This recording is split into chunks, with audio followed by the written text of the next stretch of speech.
Жетинчи маселе.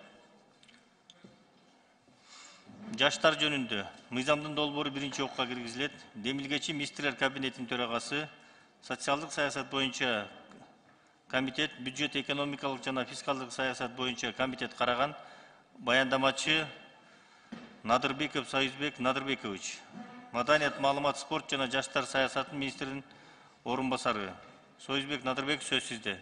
Биринчи окуудан каралып атат, урматтуу депутаттар, мыйзам.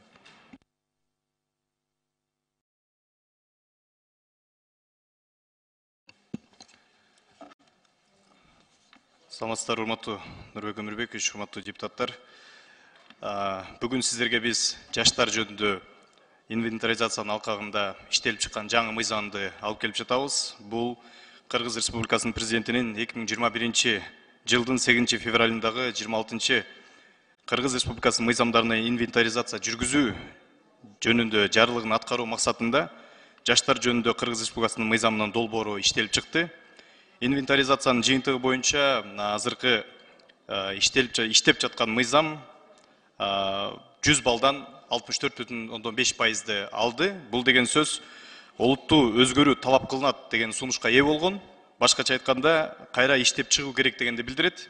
Жаштар жөнүндө Кыргыз Республикасынын мыйзамынын долбоору жаштардын мыйзамдык укуктарын жана кызыкчылыктарын жүзөгө ашыруунун таасирдүү механизмдерин белгилөө, ошондой эле мамлекеттик жаштар саясатынын негиздери жөнүндө Кыргыз Республикасынын мыйзамынын колдонуудагы ченемдик актуалдаштыруу максатында даярдалган. Буга чейинки жаштар саясатынын негиздери жөнүндө мыйзамда укук колдонуучулук тажрыйбасынын жоболорунун жалпыланып калгандыгы жана мыйзамдын жоболорун жүзөгө ашыруу боюнча конкреттүү жүрүм-турум эрежелери, конкреттүү субъектилердин милдеттери белгиленбеген. Ошондой эле аны жүзөгө ашыруунун механизмдери каралбаганы аныкталды. Колдонуудагы мыйзамдын иш жүзүндө аткарылышын изилдөөдө анын начар ыраттуулугун жана практикада колдонулбаган көп сандагы декларациялык нормалар бар экенин белгиледи. Мындан тышкары жаштардын өкүлдөрү, коомдук ишмерлер биз түзүлгөн талкуулардын соңунда кээ бир нормаларды кабыл алууда татаалдыгын белгилеп кетишти. Сунуш кылынган мыйзамда долбоордун учурдагы негизги айырмачылыктары бар. Булар мыйзамды жөнгө салуу багытын, мамлекеттик жаштар саясатын ишке ашыруудан анын субъекттерин өзгөртүү, жана ага жараша мыйзамдын максаттарын жана принциптерин так өзгөртүү. Экинчиси, жаштар тартылган чөйрөлөрдүн бул ишке орноштуруу, жаштар ишкердиги, эл аралык кызматташтык жана башка ушул багыттардын бөлүштүрүлүшү, ошондой эле мындай тартуунун тартибин деталдаштыруу боюнча министрлер кабинетинин так милдети каралган. Колдонуудагы мыйзамдагыдай эле жаштардын демилгелерин колдоо боюнча жоболор бар. Жаштардын иштери боюнча кеңештер, жаштар маселелери багытталган уюмдар, жаштар борборлору жана башка ушул сыяктуу институттарды стимулдаштырылган иш болуп саналат деп бул мыйзамда так көрсөттүк. Ошол эле учурда волонтердук ыктыярчылык багытты дагы приоритеттүү кылып киргиздик. Мамлекеттик жаштар саясатын маалыматтык аналитикалык камсыздоо, жаштар демилгелерин колдоонун республикалык фонду сыяктуу мыйзамды деңгээлине кирбеген юридикалык мааниси жок жоболор жана мамлекеттик жаштар саясатын ишке ашыруу жөнүндө жогорку кеңешке маалымат берүү. Мына бул жоболордун айрым мыйзам долбоорлорун статьяларын киргизди. Буга чейинки мыйзамда 14 жаштан 28 жашка чейин деп көрсөтүлсө, жаңы сунуштап жаткан мыйзамда биз 14 жаштан 30 жашка чейин деп көтөрүп жатабыз.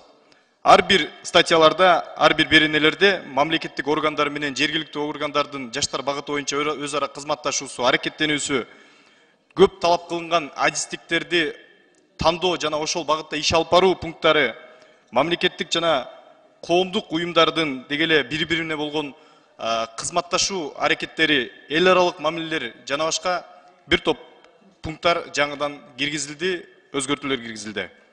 Жалпысынан ушундай, биринчи окууда карап берүүңүздү өтүнөбүз. Суроолор болсо, мен жооп берүүгө даярмын. Рахмат. Рахмат.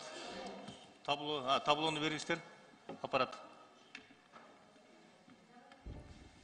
Суроо берүүчүн Жакышев Русланбек Шергазиевичке берилет. Саламатсыздар, урматтуу кесиптештер, урматтуу баяндамачы. Жаштар маселесине байланышкан баардык демилгелер менен колдоп келем. Бирок ошол жаштар тейлеген министрлик бар экенин биз жаштар билбейт да. Мисалы жаштардын өзүнөн сурасаң, ушундай министрлик жаштарды колдогон эч кимде маалымат жок. Анан эми сизге суроом, сунушталган долбоордун негизги 3 багытын атап берсеңер. Жаштар бул мыйзамды кабыл алынса, кандай жаштарга пайда болот? Кандай колдоо көрсөтө аласыңар? Чоң рахмат. Мына биз мыйзамды аткаруу боюнча 2030 жылга чейинки жаштар саясатын өнүктүрүү боюнча концепциябыз бар. Мына жаңы мыйзам кабыл алынса, биз ошол концепцияны өзгөртүүдөн баштайбыз. Себеп дегенде бул концепция 2019 жылы кабыл алынган. Андан кийин пандемия болду. Учурдагы дүйнөлүк мына кубулуштун алкагында жаштардын кызыкчылыгы, талаптары, муктаждыктары өзгөрүп кетти да. Мына ошонун алкагында биз негизги 3-4 багытты алып атабыз. Бул биринчиси жаштардын ишкердигин колдоону приоритет кылып атабыз. Креативдүү экономика жаштарды тартуу, бул жаңы кесиптерди тандоо мүмкүнчүлүктөрүн берүү да. Мына университетте тапшырып жатканда жаштар эң биринчи кадамды туура эмес таштап калуу коркунучтар болуп атат. Бул деген кесипти туура эмес тандоо болуп атат. Мына биз маалыматтык компанияларды көбүрөөк жүргүзүү мына иштерин бул жылдан баштадык. Ошону активдүү улантабыз. Жана ошондой эле биз ыктыярчылык багытты дагы ыктыярчылык багытта иштеп жаткан коомдук уюмдар менен тыгыз иш алып барууну дагы өзүбүзгө алып жатабыз. 30 жашка чейинки курак деп өзгөртүп жатасыңар, 30 жашка чейинкилер депчи. Алардын канчасы жогорку билимдүү, канчасы кесиптик лицейде окушат, канчасы орто билим деңгээлге, жана 30 жашка чейинки курактагы жарандашты миграцияда жүргөндөр канча? Ушулар боюнча аналитика, статистика барбы силерде? Биз ар бир багыт боюнча бул жаштар саясаты, орусча айткан сквозная темада ар бир министрликте, ар бир мекемеде жаштар багыты боюнча өзүнчө жумуштар жүрүш керек. Биз ошол жумуштарды жүргүзүү максатында ар бир министрликтердин орун басарлары менен түзүлгөн жаштар кеңеши бар. Мына ошол кеңештин отурумунда биз ушул сыяктуу маселелерди талкуулайбыз. Ал эми жалпы статистика болсо, биз дагы тактап туруп сизге берели. Жалпысынан ошол билим багыты болобу, миграция багыты болобу, түздөн түз кайсы жерде жаштар болсо, биз ал жакта чогуу иш алып барууга мындай милдетибизди эсептейбиз. Мына азыркы убактарда карап көрсөңүздөр, ишке жарамдуу, күчтүү, билимдүү биздин жаштарыбыз дүйнөнүн 4/3-ünde окушуп атат. Ошо менен Кыргызстанга кайтпай, ошол жерге калып калгандар көп да. Азыр да Кыргызстанда ушу билимдүү күчтүү жаштардын баары сыртка чыгып жатат да. Анан эми ушулар боюнча сиздин ушул мыйзам долбоор кабыл алынгандан кийин конкреттүү түрдө ошо дүйнөнүн 4/3-ünde жүргөн жаштар боюнча жана миграция жүргөн жаштар боюнча толук кандуу кандай иштерди алып бара аласыңар? Жумушка тартуу боюнча болобу? Ушуну айта кетсеңиз. Биз мына учурда баягы түздөн түз өзүбүз баягы бул иш чараны алып баруудагы баягы биздин түздөн түз милдетке кирбесе дагы мына учурда жаштар үчүн жана жакшы стипендияларды берүү бизде программалар башталды. Эл үмүтү мисалы стипендиялык программасы. Мына ушул программанын алкагында бирден бир талаптарынын бири сыртка чыгып окуп келгенден кийин сөзсүз түрдө өлкөгө кайтып келип мамлекет үчүн иштеш керек деген бир мындай сунуштар бар да. Мына ошонун алкагында дагы биз ошол стипендиянын алкагында дагы андан сырткары дагы өзүбүздүн иш чараларыбыздын алкагында сыртта жүргөн, ийгиликке жеткен инсандар, жаштар менен баягы тыгыз иш алып барууну алып атабыз. Кандай иш чара кылбасын, кылбайлы биз сөзсүз түрдө сыртта жүргөн ал жаштарыбыз ийгиликке жеткен чоң компанияларда иштейт мейли, же болбосо катардагы мигрант болуп иштеп жүрүт. Биз максималдуу түрдө аралаштырууга аракет кылуудабыз. Ушул мыйзам долбоорун кабыл алынса, мындан ары ушу жаштардын маселесин чечүү жолдорун издештирип, сунуш бересиңер да. Албетте. Ошону жакшылап иштешсеңиздер, чынында карап көрсөк азыр бизге ишке жарамдуу, күчтүү жаштардын баары сыртта жүрөт да. Бул мыйзам долбоорун колдойбуз. Рахмат. Рахмат. Суроо берүү үчүн кийинки сөз Масалиев Исхак Абсаматовичке берилет. Урматтуу баяндамачы, жаштар категория канча адамдын саны кирет? Учурдагы мыйзамда 14 жаштан 28 жашка чейин деп көрсөтүлгөн, жаңы сунуштап аткан мыйзамда биз 30 жашка чейин деп көрсөтүп атабыз. 14 жаштан 30. Канча саны деп атам, канча саны кирет ушул? Саны жалпы калкыбыздын 24%. Бул деген 1 миллион 600 миңден ашык. Сиз аталган категорияга кирет, Учурдагы 28 жашка чейинкилер кирет. Keyinki суроо. Бул мыйзам ким жазган? Кайсы мыйзамды көчүргөнсүздөр? Бул мыйзам жана жогоруда айткан инвентаризациянын алкагында иштелип чыкты. Бул эксперттер тобун иштедик. Бул мезгилге чейин мурдагы мыйзамды иштеген эксперттик топ дагы бар ичинде. Андан сырткары учурда жаштар боюнча иштеп жаткан эксперттерди киргиздик. Кичине максатыңар жакшы эле койгон максатыңар, бирок ишке ашырган оорураак болуп атат. Бул жерде стандарттуу конституцияда аталган укуктар айтылып кетет. Демек, жалпы жаштарды өнүктүрүш, жумуш менен камсыз кылыш, келечегин ачыш үчүн мыйзамда эчтеке жок силерде. Мисалы, мына силер биринчи беренесинде жазып атасыңар. Жаштардын укуктарын жана мыйзамдуу кызыкчылыктарына илгерилетүү жана башка. Ошол эле норма экинчи беренесинде 3-чү пунктта турат. Ошол эле сөзмө сөз. Бул жалпы жөнөкөй сөз да. Жаштардын укугу корголсун деген сөз. Кандай маңызы бар, кандай максаты бар? Эч кандай. Бул конституцияда жазылган нерсе. Бирок мындай суроо болуп атат да. Жаштардын жаш эместин айырмасы бар укуктары. Жакшы улай жаштардын Жок, жаштардын укуктары өзгөчө укуктар. Конституцияда кайерде жазылган? жаштар жөнүндө 28 жашка чейинки деп жаштар жөнүндө өзүнчө мыйзамды карап атабыз. Мына ошонун негизинде гана карап атабыз да. Сиз жашсыз, мен сизден улууракмын. Ооба. Экөөбүздүн укугубуз эмне айырмаланат? Айтыңызчы мага. Мен жөнөкөй суроо берип атам. Бирдей. Бирдей болсо биякта өзүнүн укуктарын корголуш керек деп жазып атпайсыңарбы? Мен эмнеге суроо бердим силерге жана ким жазган деп. Жазганда мындай стандартный набор словтун кереги эмес да. Жазганда силер жазышыңар керек. Жаштардын өнүктүрүш үчүн моундай багытка иш кылышыбыз керек. Уялбай эле тартыныш керек да. Бюджеттин мынча пайызы жаштарды өнүктүрүү, спорт же маданият же ден соолукту бекемдөө ушу багыттарга чечилиш керек да.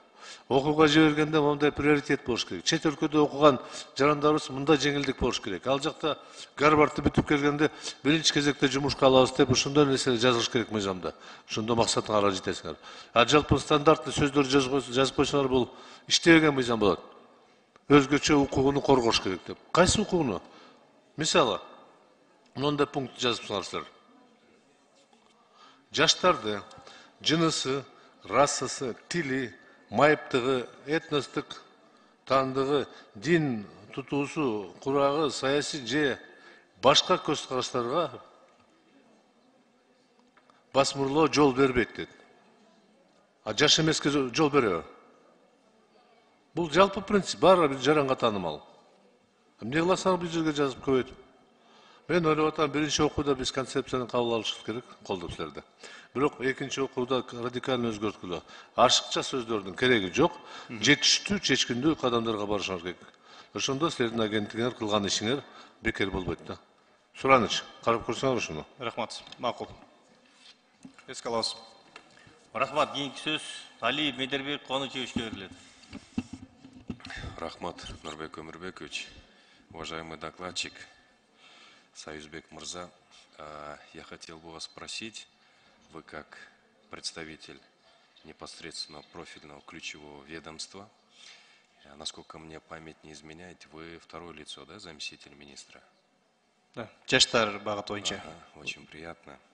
Вот на ваш взгляд, как вы считаете, я в целом с концепцией данного проекта закона, который вы внесли, согласен, одобряю и поддерживаю. Но наряду с этим я бы, наверное, заметил, что, к великому сожалению, как и на постсоветском пространстве, и у нас данный проект закона не обошел такие моменты, где имеются декларативного характера. Действительно, вот молодежь нужно поддерживать, обеспечивать. Наряду с этим простой такой человеческий вопрос. На ваш взгляд, исходя из вашего опыта, работы непосредственно с молодежью, что необходимо сделать, чтобы в государственном управлении, в ключевых позициях, где принимаются решения, было больше представленности молодежи? Не просто молодежи, которая подпадает под категорию, которую вы обозначили, 18-30, не только той молодежи, которая необразованная, маргинальна и умеет кричать, а та, которая действительно профпригодна, с высокими стандартами и с безупречно чистой деловой репутацией. Ну, и второе, что я хотел бы заметить, такие депрессивные настроения у молодежи имеется, к великому сожалению. Потому что они чувствуют свою нереализованность, невостребованность. Вот большинство молодежи, которые хорошо учились, занимали выдающиеся места, призовые места в республиканских олимпиадах или же вот тестирование 11 класс, да, лучшие места занимали, они практически 90% уходят в страны Запада, Европы, Турция, Соединенные Штаты Америки. И у них вообще нет желания приходить. Конечно, это не публичное, чтобы они могли это озвучить, но в частных беседах говорят, я не вижу свое будущее здесь. Вот что нам нужно сделать? Я с законом согласен. Ну, как бы там все прописано, нужно помогать, оказывать содействие, поддерживать и так далее. Но вот что детально, буквально в 3 словах, вы как руководите этим ведомством. Кстати, хорошо наслышан о вас. Жақсы естіп отырсыз. Сіз нойыңыз. Рахмат.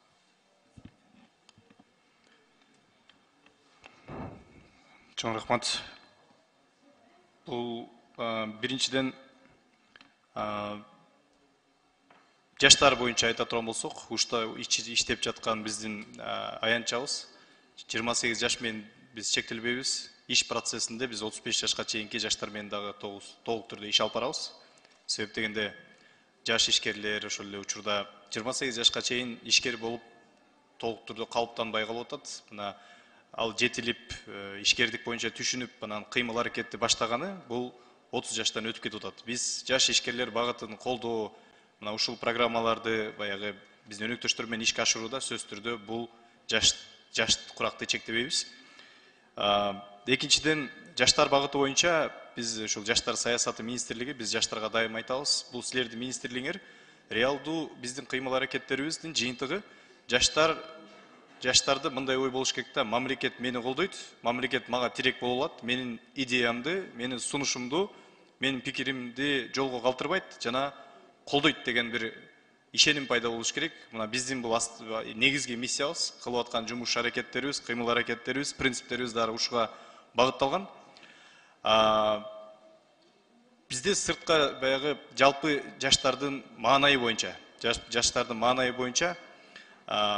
ар кандай баягы дүйнөлүк факторлор, ар кандай бир факторлор мүмкүн таасир берүүсү мүмкүн.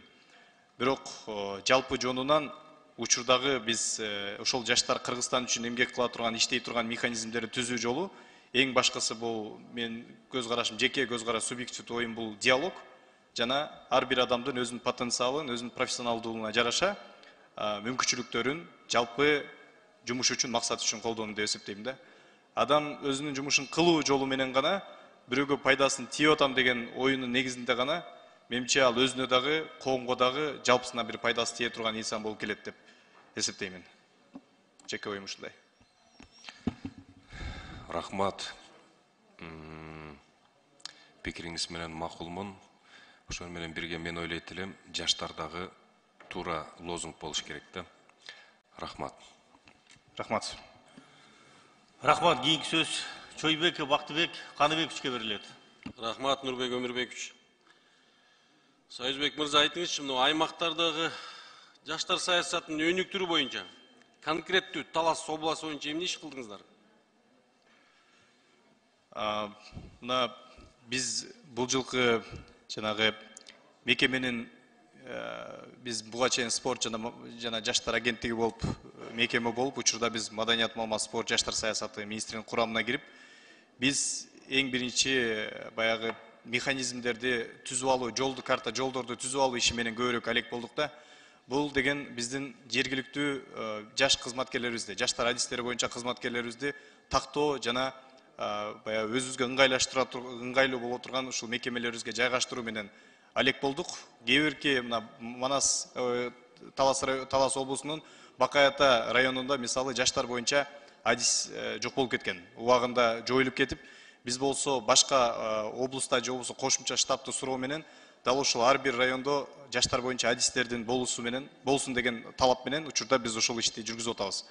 Ал эми талас боюнча биз активдүү жаштар менен түз иш алып барабыз. Ошол жалпы ушул иш чараларыбызга Бишкекке чакырабыз. Жалпы маселеси боюнча чогуу кеңешебиз, план коебуз. Союз мырза, мен мына кече жакында эле Талас областына ошол жерде активдүү жаштар тарабынан уюштурулган тегерек столго катышып келдим да. Ушул жерде бир дагы иш болгон жок. Мына сиз айтып аткандай, бардыгын тактап, иреттеп атып, 2 жыл өтүп кетти. Бул нерсени абдан жакшы дыкат карабасаңыз, азыр дисбаланс болуп баратат. Мына жаштардын бардыгы борборлорго жана четке чыгып баратат да. Ошон үчүн бул абдан дыкат карап, ушуларга жаштарга көңүл буруп, ушулар менен чогуу иш алып барыңыздарды суранам да. Мына экинчи суроо болсо, жаштар иштеринде мына салымын кошкон жаштардын шыктандыруучу мамлекеттик сыйлыктар барбы? Ведомстволук атайын жаштар боюнча кайсылар атап кетиңизчи. Жаштар сыйлыкты 2 жылда бир жолу биз берилчү Чыңгыз Айтматов атындагы жаштар сыйлыгы бар. Бул 12 номинация боюнча берилет 2 жылда бир жолу. Андан сырткары биздин министрликтин атынан ардак грамоталар, шыктандыруучу ыраазычылык каттар бул жылына 3 жолу карап атабыз. Бул эгемендүүлүк күнүнө карата, жылдын жыйынтыгына карата жана жаштар күнүнө карата. Мына акыркы убактары биз коомго салым кошуп жаткан жаштарды белгилеп биз бердик. Андан сырткары мына аймактардагы жаштар менен иш алып барып жаткан сөз түрдө жаш лидерлер дагы ардак грамоталарга сунуштап киргизип жатабыз. Ушул кийинки дагы сунуш киргизсеңиз, эмки окуга чейин жалаң гана жаштарга тийиштүү ушул мамлекеттик сыйлыктарда киргизгенге өзүңүздөр сунуштарыңыздар берсеңиздер, чогуу иш алып барайлы. Анан мынагу жаштар иштерине байланыштуу болгон эл аралык иш чараларга тандоо кандай критериялар менен тандалат? Мисалы сыртка чыгарып алып барып көрсөтүп келген учурлар болуп атат. Кандай критериялар менен тандоо алып кетип атасыздар? Бизде сыртка чыккан баягы форумдар, фестивалдар жаштар багытында абдан көп болуп турат. Бизде азыркы учурда мындай министрликте ушундай принципти койдук, ачык айкындуулук деп. Комиссияны биз өзүбүздүн министрликтин ичинде гана тандабайбыз, бияктагы коомдо жаштар багытында иш алып барган инсандарды кошобуз. Биринчи 5 адам болобу, 3 адам болобу, 10 адам болобу, биз сөз түрдө өзүбүздүн баракчаларыбыздан жарыя кылабыз. Мына ошол жарыядан келип түшкөн анкеталардын негизинде биздин уюштуруучулар тараптан багыттуу кээ бирки сунуштарын беришет да. Мисалы маданият багытында, спорт багытында жаштар же интеллектуалдык багытында, IT багытында биз ошого тиешелүү туура келген жаштарды өзүбүзчө тандап алып туруп, аны маектешүү жолу менен, собеседование жолу менен алынат. Бизде ар бир кызматкерлерге биз онлайн базаны түзүп койдук. Азыркы учурда сизге өзүнчө көрсөтүп бере алабыз. Аны биз ар бир инсандар, жаштар мисалы бир жакка барардын алдында биз жаштарга айтабыз да, силер бул жолу барасыңар, экинчи жолу бара албайсыңар деп. Бир адам бир жолу барганга мүмкүнчүлүк болуш керек. Мүмкүн бир адам үчүн бул катардагы бир мындай оюн зоок же бир чет өлкөгө чыгып келгендир. Бирок кээ бир жаштар үчүн жашоосун өзгөртүп кое турган механизм болуп калышы мүмкүн да. Ошон үчүн биз ошол базага киргизебиз. Аты жөнү кайдан, ким уюштурду, акчасын төлөп бардыбы же жарымын төлөп бардыбы, жана башка телефондордон бери, анан биздеги кураторлор, анан баягы анкеталарды топтолгондон соң биз ошол базага киргизебиз. Эгерде ал базадан чыгып калса, автоматтык түрдө ал адамды чакырбайбыз биз. Ал нерсени баары жаштар туура кабыл алып атат. Биз аркылуу мына бул мезгилге чейин бул 500ге жакын жаштар иш чараларга катышып келишти. Жерлерде жаштар саясатын ишке ашырып, активдүү жаштарыбыз четте калып атат да. Ошон үчүн ушул собеседованияңыздарды жакшылап адилеттүү караңыздар. Чын эле каралбай калып атат да бул маселечи. Анан сиздер ушул мыйзамга киргизип атсыздар, 14 жаштан 30 жашка чейинки адамдарды аныктап атсыздар да, жаштар деп турабы? Ушул кайсы критерийдин негизинде алдыңыздар? 14 жаштан 30га чейин деп. Бул деген азыркы учурда биз бир аз аркараак карасак, таржымалын карасак, 2000 жылдарга чейин мыйзам бар болчу. Мына жакында эле Венера Калбековна социалдык комитетте өз сунушун берген, бул жашты 35 жашка көтөрүү боюнча. Бул негизи 2000 жылга чейин бул 35 жашка чейин болчу жаштар саясаты боюнча, жаштардын жашын курагыч. Кийин 2009 жыл бул 28 жашка түшкөн, эки фактор болгон. Биринчиси бул экономикалык фактор. Ошол мезгилде жаш үй бүлөлөргө жаштарга деги эле жөлөк пулдар каралчу экен да. Анан бюджет мамлекеттик бюджетке оор келип калгандыктан 28 жашка чейин түшүрүлгөн. Экинчиси мына ошол мезгилде 2000 жылдардары мына орточо үйлөнгөн курак бул 22-23 жаш. Мына азыркы учурда 27-28 болуп дагы көтөрүлүп кетип атат. Анан мамлекет тараптан жөлөк пулдар азыркы жаш үй бүлөлөргө мына ушул сыяктуу жөлөк пулдар жеңилдетилген каралган эмес. Ошондуктан биз 30га көтөрүп атабыз. Коңшу өлкөлөрүбүздүн тажрыйбасын карасак, Казакстан өлкөсү жакында эле мына 2 ай мурда 35 жашка көтөрдү. Өзбекстан 35 жашка көтөрүү алдында турат. Орусия, ошол эле Украина, Молдова 35 жашка чейин. Мына Тажикстан, Түркменстан, Армения жана учурда Өзбекстан 30 жашка чейин. Биз эле 28 жашта турабыз да азыр. Ооба, көтөрүү маса алдыйкы планканы эмнеге 14кө түшүрүп салдыңыздар? 14 жашта 14 жаш деген бул өспүрүм го, жетпейт го жашы. ошол мезгилде жана 8 класстар болуп калат экен. Баягы биз талим тарбиялык иштерди жанагы коомго эми гана аралаша турган курак эмеспи? Мына ошол себептен ошол мезгилден баштап жумушту жүргүзүш керек деген максатта 14 жашты белгиленген да. Урматтуу Союзбек мырза, мен да сунуш берет элем, ушул кесиптештериме кошулуп, мына сиз дагы өзүңүз коңшу мамлекеттерди үлгү катары айтып кеттиңиз. Биз дагы ошол 35 жашка чейин көтөрүш керекпиз. 16дан 35ке чейин. Себеби дегенде бизде шайлоо жөнүндө конституциялык мыйзамда дагы 35 жаш деп көрсөтүлгөндө, эки мыйзамды шайкеш келтирип койсок жакшы болот эле да. Бул мыйзамды колдойбуз, колдошубуз керек албетте. Бирок Венера Калыбековна, сизге өтүнүп кетет элем, ушул 2-нчи окууга чейин ушул жаштар саясатына кызыктар болгон жаштардын баардыгын чогултуп ар бир аймактан ушул жерден парламенттик угун өткөзүп, анан жакшылап бышырып туруп иштей турган сапаттуу мыйзам кылсак. Анткени биз жаштар дейбиз дагы, бирок жаштар сыртта калып калып атат да. Жаштарды баарды башка нерселерге биз колдонуп атабыз да. Өздөрүнө келгенде ушул мыйзамды жакшылап бекитип берсек, абдан жакшы болот эле да. Ушул мыйзамды колдоп берели, баарыңыздарды чакырам. Рахмат сиздерге. Рахмат. Рахмат. Кийинки сөз Солтанбекова Чолпон Алыйнага берилет. Рахмат, төрага. Союзбек мырза, мен бияктамын. Мыйзам албетте жакшы, бирок мындай орусча айтканда кичине размытыйраак болуп атат да. Силер болсо алдыга койгон максатты түз коюшуңар керек. Каяка барасыңар, ким менен барасыңар, эмне кыласыңар, анан барганда ошол жерде эмне кыласыңар деген маселени коюш керек да. Сиз өзүңүз жакшы билесиз. Мыйзам бюджеттен акча болсо, каржылоо болсо анан жакшы иштейт. Ушул мыйзамдын баасы канча болуп атат сиздин оюңузча? Мыйзам боюнча биздин учурдагы каралган бул жылкы бюджетибиз бул мезгилге чейин 4 миллион болуп келген. Бул жылдан баштап 8 миллионго көтөрүлдү. Анан ушул 8 миллион чындыгында баягы иш бул жаштар боюнча иш алып барган, бул каражат чындыгында аз да. Биз жакында эле бир чоң отчет бердик. Бизде дагы чоң өзүндүн мүмкүнчүлүктөрүбүз бар. Бул деген ушул өнөктөштөр, эл аралык өнөктөштөр, коомдук сектор менен тыгыз иш алып барабыз. 2 жылдын алкагында мына биз жумушка келип 2021 апрель айынан бүгүнкү күнгө чейин жалпысынан биз 44 миллиондук жалпы иш чара өткөрүппүз да. Анын бардыгы тең бизге түз берилбейт, иш чарабызды колдоо процесстеринде өнөктөштөр менен анын 17 миллиону мамлекеттик бюджеттен каржыланды. Калганы болсо биздин ушул өнөктөштөр менен биргеликте иш алып барылды. Негизинен баягы бюджеттин бийигирээк болсо, жаштарды колдоо, стартаптарын колдоп берүү, демилгелерин колдоп берүүгө дагы жакшыраак болмок да. Мен айтайын дегеним мындай болуп атат да. Ушул мыйзамдын алдына койгон милдети кандай болуп атат? Маселе ушунда болуп атат да. К чему в конечном итоге вы хотите прийти?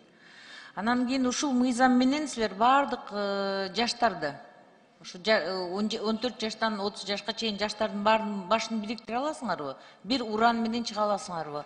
Алдыңарга кандай эме койдуңар, максат койдуңар? Маселе ушунда болуп атат. Сиз билесиз, 10-жылдан кийин, революциядан кийин жаштар деп туруп жаштар министерствосун кылганбыз. Уюштурганбыз. Ал кичине иштеп, анан өзүнүн максаттарына жетпей жок болуп калды да. Ошондо кармап калсак болмок деп ойлойм да азыркыда. Азыр деле ошондой эле мындай азыр баарын окуп чыктым. Ар бирине кунт коюп окуп чыктым. Эме силер жазган мыйзамдын конкреттүү маселени коюш керек. Анан ушул мыйзамды алып барып өкмөттүн алдына коюш керек. бизге могул иштерге моундай максаттуу жетишүүбүзгө мындай акча каражатын бөлгүлөө деп. Бул биринчиден. Экинчиден, мына жогоруда айткан агаларыңыз сөздөрүн дагы бир карап угуп көр. Себеби азыр башка мамлекеттерде билим алып ошол жакта калып же болбосо бизден билим алып мамлекетибизден башка мамлекетке кызмат кылып аткан көп да азыр бизде. Бардыгы эле ушундай болуп атпайбы? Кетип калып атышпайбы? Ушул маселелерди силер болсо мындай максатыңарды бийигирээк коюп, анан алдыга жылышыңар керек. А так бул жазып коесуңар, бул кичине акча бөлүп берет силерге өкмөт, анан өзүңөрдүн оюңарга жетпей каласыңар. Мында жаштар министрлигин жок кылып алдык го жаштар болуп. Анан азыркы күндөгү жаштар саясаты деп атасыңар, жаштар саясатын алып келип президентибиз жаштарды коюп атат ишке. Бирок ошол жаштар кандай болуп кетип атат иштен? Маселе ушунда болуп атат. Анан мында кадр жагындагы мында көбүрөөк көңүл бурушуңар керек да, кадр даярдоо жагын. Стартап менен эле бардык маселелер чечилип калбайт. Туурабы? Ушул маселелерге бир көңүл бурсаңар деп ойлойм. Атак ишиңизге ийгилик болсун. Рахмат, чоң рахмат. Рахмат, кийинки сөз Нурбаев Жалалидин Баязиновичке берилет. Рахмат, ассаламу алейкум. Урматтуу депутаттар, урматтуу чакырылгандар. Союзбек Надырбекович, жаштарды азыр өзүңүз жакшы айтып кеттиңиз, мыйзамда дагы тактап, негизи ушул мыйзамда эртең иштейби? Азыркы сиз алып келип аткан мыйзам иштеш үчүн эмне кылышыбыз керек? Эми азыр бүт баарыбыз билебиз, жаштардын көйгөйү дейбиз. Алар окууну, мектепте окууну бүтүрүп кеткенден кийин же мигрант болуп кетет, же бир жерге окууга аракет кылат, же ОРТдан өтпөй калса, булардын тагдырына балта чабылып калып атат да. Биз келгиле мындай, азыр өзүңүз айттыңыз, 14 жаштан 35 жашка чейинкини аракет кылабыз деп. Аз бүгүнкү күндө 14 жаштан 30 жашка чейин экен сиздин мыйзамыңызда, а кийинкиси муга чейин 14 жаштан 28 жашка чейин иштеп келди да. Биз кантсек ушул жаштардын мындайча айтканда колун байланган нерсесин чечип беребиз. Мына азыр айтайлык, айылдарда жаш фермерлер, жаш ишкерлер бар. Аларга кандай колдоолор болот? Жалпы жана системалык кадамдарды, сунуштарды киргизүү бул өтө маанилүү деп эсептейбиз. Бизде жалпы ишкерлерге, фермерлерге бизде ушул жеңилдетилген пайызда көптөгөн мына бул мезгилге чейин программалар болуп келген. Мына ошол фермерлердин дагы жаштарына дагы көбүрөөк стимул бериш үчүн андан дагы жеңилирээк бир мүмкүнчүлүктөр берилсе деген ушундай бир программалар аркылуу гана менимче ушул жаш ишкерлерди, жаш фермерлерди көтөрүүгө дагы кызыктырууга мүмкүнчүлүктөр болобу деген ойда. Эми Союзбек Надырбекович, мындайда жаштарды, жаш үй бүлөлөрдү аз көбүн карасаңыз, аз камсыз болгон үй бүлөлөрдүн тизмесинде жүрөт. Эмнеге? Себеби алардын баштапкы капиталы жок. Келгиле биз мындай кененирээк план алайлы. Мына 5 жылдык план деп атабыз, 5 жылдык эмес, 10 жылдык, 15 жылдык план кылып, ошо балдардын окуусун, анан жаңы үйлөнгөн үй бүлөлөргө көңүл бурайлы. Аларды мына азыр жакшы 100 000 сомдон берилип атпайбы? Балким ошолорду жаштарга берели. Ар бир айыл өкмөттөрдө жаштар менен иштеген балдар бар. Жаш ошолордун тартайлы. Алар тактасын, айыл башчылар тактасын. Биз жаштарды эгерде мындай ушул мыйзамдын негизинде жаштарга кичине колдоо көрсөтөлү десек, ушул жаштарды кантип биз окууну бүткөндөн кийин эле биз талага таштап койбойлу да. Эми жаштыкты баарыбыз башыбыздан өткөргөнбүз. Окууну бүткөндөн кийин бир жерде жогорку окуу жайга баргың келет, аны бүткөндөн кийин дагы уланткысы келет. Кээ бир жаштар ата-энесинин же болбосо үй бүлөлүк шарты менен окубай калган жаштарыбыз көп да. Ушулардын да тагдырына көбү мындай өзү билимдүү, илимдүү балдар, бирок же жумушка кире албайт. Мына азыр айылдарда канча жаштарыбыз бар, дипломдору бар, жумушка кире албайт. Алар айласынан мигрант болуп кетет да. Ушуларга кандай сиздердин мындай пландарыңызда? Эң башкысы биринчи кадамдан жана жогоруда айткандай мектептен окуп баштагандан баштап көпчүлүк жаштарда баягы сурамжылоонун негизинде жолун өзүнүн каалаган кесиптерин таба албай анан жумушсуз болуп калганын бирден бир себеби башынан баштап кесиптерин туура эмес тандаганда баягы коомчулук бул кесип жакшы дерсе баардыгы тең ошол жака тапшырып бир өзүнүн чындыгында каалоосу ал эмес болуп чыгып атат да. Ошон үчүн биз учурдагы болуп жаткан баягы көндүмдөргө чечиш үчүн кандайдыр бир жанагы жаштарды колдоо жумуш менен камсыздуу программалар иштеши мүмкүн. Бирок биздин көбүрөөк кызыкчылыгыбыз баягы башынан баштасак деп атабыз да, ошол кадамды туура коюудан процесстеринде баштасак, ошол жаштарды баягы адашпаган процесске алып келсек деген иш пландарды Надырбекович, биз фундаментти бекем курбасак азыр жаштарга, мамлекеттин келечеги жаштар дейбиз. Ошол жаштар келечегибиз үчүн биз фундаментти бекем курайлы. Келиңиздер, мында азыр экинчи окууга келгенде дагы биз да сунуштар берели. Ошол жаштар үчүн бир кичине кам көрөлү. Рахмат. Макул, рахмат. Рахмат. Кийинки сөз Сулайманов Кундузбек Кошалиевичке берилет. Рахмат, урматтуу Нурбек Өмүрбекович. Урматтуу баяндамачы, айтсаңыз, буга чейин канча региондон бир жыйын өткөрдүңөрбү? Жаштар тууралуу эмне маселени көтөрүп чыктыңар? Муну азыр мыйзамды алып келип атканыңыз жакшы. Бул биринчи кадам деп айттыңыз. Бирок буга чейин дагы жаштар жөнүндө мыйзам бар беле да? Туурабы? Ал боюнча кандай иш-чаралар өткөрүлгөн? Менин билишимче, жумушка орноштуруу деп айттыңыз, окуу жайга орноштуруу деп айттыңыз, планомерный бир багыттарды көрсөтүү деп айттыңыз. Өзү министрлигиңерде ушундай иштер өз болгонбу? Мындай жарнак кылып айта аласызбы бир маселени хотя бы? Айтыңызчы. Бул мезгилге чейин жаштар багыты ар курамда болгону менен, бирок туруктуу программалар, иштер концепция негизинде жүрүп келген. Аймактардагы жаштар боюнча биз мына бул жылдын башында Кыргызстандагы ар бир райондорго, бүт облустун ар бир райондоруна чейин барып, активдүү жаштар менен жолугуп келдик. Жана биздин өзүбүздүн кесиптештерибиздин сунушу менен жаштарды чогултпай өздөрү аркылуу себеп дегенде. Болду, токтотуңуз. Да, маселелерди. Менин билгенимче, менин округумда, Токтогул шайлоо округунда Маданият министрлиги келип, жаштар менен чогулуп сүйлөшүп, мындай иш-чаралар өткөрүлө турган болду, мындай иш-чаралар көрүнө турган болду дегенди уккан эмесмин. Сиз мага жомокту айтпаңыз. Мен муну айтып атканым сизге катыраак кечиресиз, конечно. Бирок мынау жазып аткан мыйзамдардын көпчүлүгү азыр шайкеш келтирүү боюнча редакциондук тартипте экен. Анан кийин жана 3 багытты айттыңыз. Ошол ишти бул мыйзамга кагаз түрүндө калып кетпесе экен деген тилекти айтып атам мен сизге. Эми силер мойнуңарга алышыңар керек да. Буга чейинки биз дайым эле ушул соцфондду же соцразвитияны айтып келгенбиз, мигранттарды алып келгиле, жаштарды алып келгиле иштеткиле деп. Анан силердин бул ишке киришип атканыңарга, конечно, честь и хвала. Ийгилик ишиңерге.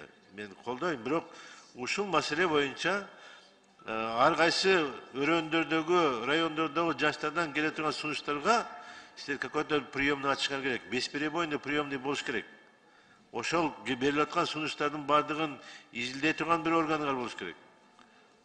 Анан кийин билим берүү министрлиги менен терең иштешиңер керек. Себеп дегенде аларда айыл жерлеринде жана өйдөкү коллегаларым айткандай контрактты төлөй албай, окуй албай калгандар, үй бүлөсүнүн шартын туура түшүнүп, ошолордун акыл эси жетип, ушул үй бүлөм кыйналбасын, ата-энем кыйналбасын, бир туугандарым кыйналып калбасын деп окуй албай калган жаштарыбыз көп.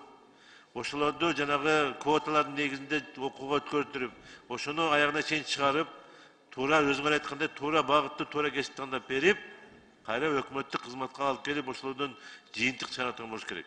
А бизде кандай болуп атат? Кайра эле баягы мурунку иштегендерди айран эле кайра бир эле белка в колесе болуп атабыз да. Биз кадрларды алмаштыра албай атабыз. Жакшы кадр тандый албай атабыз. Мына ошондуктан ордубузда жана балчыкка тыгылган машинадай болуп атабыз да. Ошону сиз азыр алып келип аткан мыйзамыңыздын аягына чейин иштейм десеңиз, бул мыйзамды биз колдойбуз, конечно. Бирок ушул кагаз жүзүндө калып калбаш керек. Мен айтып аткан сындарыма көңүл буруп коюңуз. Рахмат. Жарайт, чоң рахмат. Суроо берүү үчүн Сарбагышев Максатбек Канатбековичке берилет. Рахмат, урматтуу төрага. Саламатсыздар, урматтуу катышуучулар, урматтуу депутаттар. Менин берейин дегеним ушул баягы Союзбек мырза, штатыңарда канча адам бар? Министрликтин алдында именно ушул сиздер жетектеген Bizде башкармалык бар, анда 9 адамбыз. Ал эми жаштар саясаты башкармалыгы. Ал эми аймактар боюнча жалпы кызматкерлердин саны 38. Региондар боюнча 7 область. Ар бир районго бирден адистер туура келет да. Жашы канчада ошо региондордо жаштар менен иш алып барган адамдардын? Жаштар ар кандай. Бул албетте баягы бизде система көйгөй маселелер дагы бар. Себеп дегенде мурда баягы эң жашы болсо бир 30-дун тегерегинде болсо, эң улуусу бир 60 жаштан, 65 жаштан өткөн улуу ага эжелери бар да. Ал адамдар мамлекеттик кызматта отурушат биринчиден. Бул кайсыл учурда барып калган, жана мурда биз жаштар саясаты эмгек министрлиги менен бир министрлик болчу. Ошол мезгилде ошол региондордо калган кызматкерлер жаштар боюнча жооптуу болуп туруп калып калганда, бул бир 10го жакын ушундай кызматкерлерибиз бар. Биз жаңы азыр жана спорт департаментинин башкармалыкта отурган биздин адистерибизди биздин райондорго азыр бөлүштүрүп атабыз. Мына ошонун алкагында дагы биз бул адистердин адистүүлүгү боюнча дагы баа беребиз, анан мүмкүнчүлүк болсо алмаштырабыз. Карап көрүшүңүздөр керек, себеби баягы азыркы жаштардын мындай бир ой жүгүртүүсү менен баары бир карама-каршылык жаралат деген ойдомун да. Анан экинчиси, бул сиздердин бюджетиңер канча? Биздин бюджетибиз бул жылга чейин мына 4 миллион болду. 4 миллион болчу. Мына бул жылдан баштап кийинки жылга биз дагы 4 миллион кошулуп, мына 8 миллион болуп калды. Сиз канча болду иштегениңиз? Мен министрдин орун басары болуп, декабрь айынан баштап мына 1 жыл болду. 1 жылдын ичинде ушул каралган акча каражаты менен кандай бир бул жаңы жаштарды өстүрүүдө же шарт түзүүдө кандай иштерди, иш-чараларды алып бардыңар ушул каралган акча каражатынын ичинен? Биз убакытты карап койсоңуздар, аппарат. Жалпысынан бая биз бул мезгилге чейин жана спорт жана жаштар иштери боюнча агенттик болчу. Мен ушул апрель айында жумушка келдим. Анан декабрдан баштап Маданият министрлигине келдик. Мына жалпысынан 1 жыл 5 айдын ичинде биз жалпы 94 иш-чара өткөрдүк. Анын республикалык масштабта 32, аймактарда 10.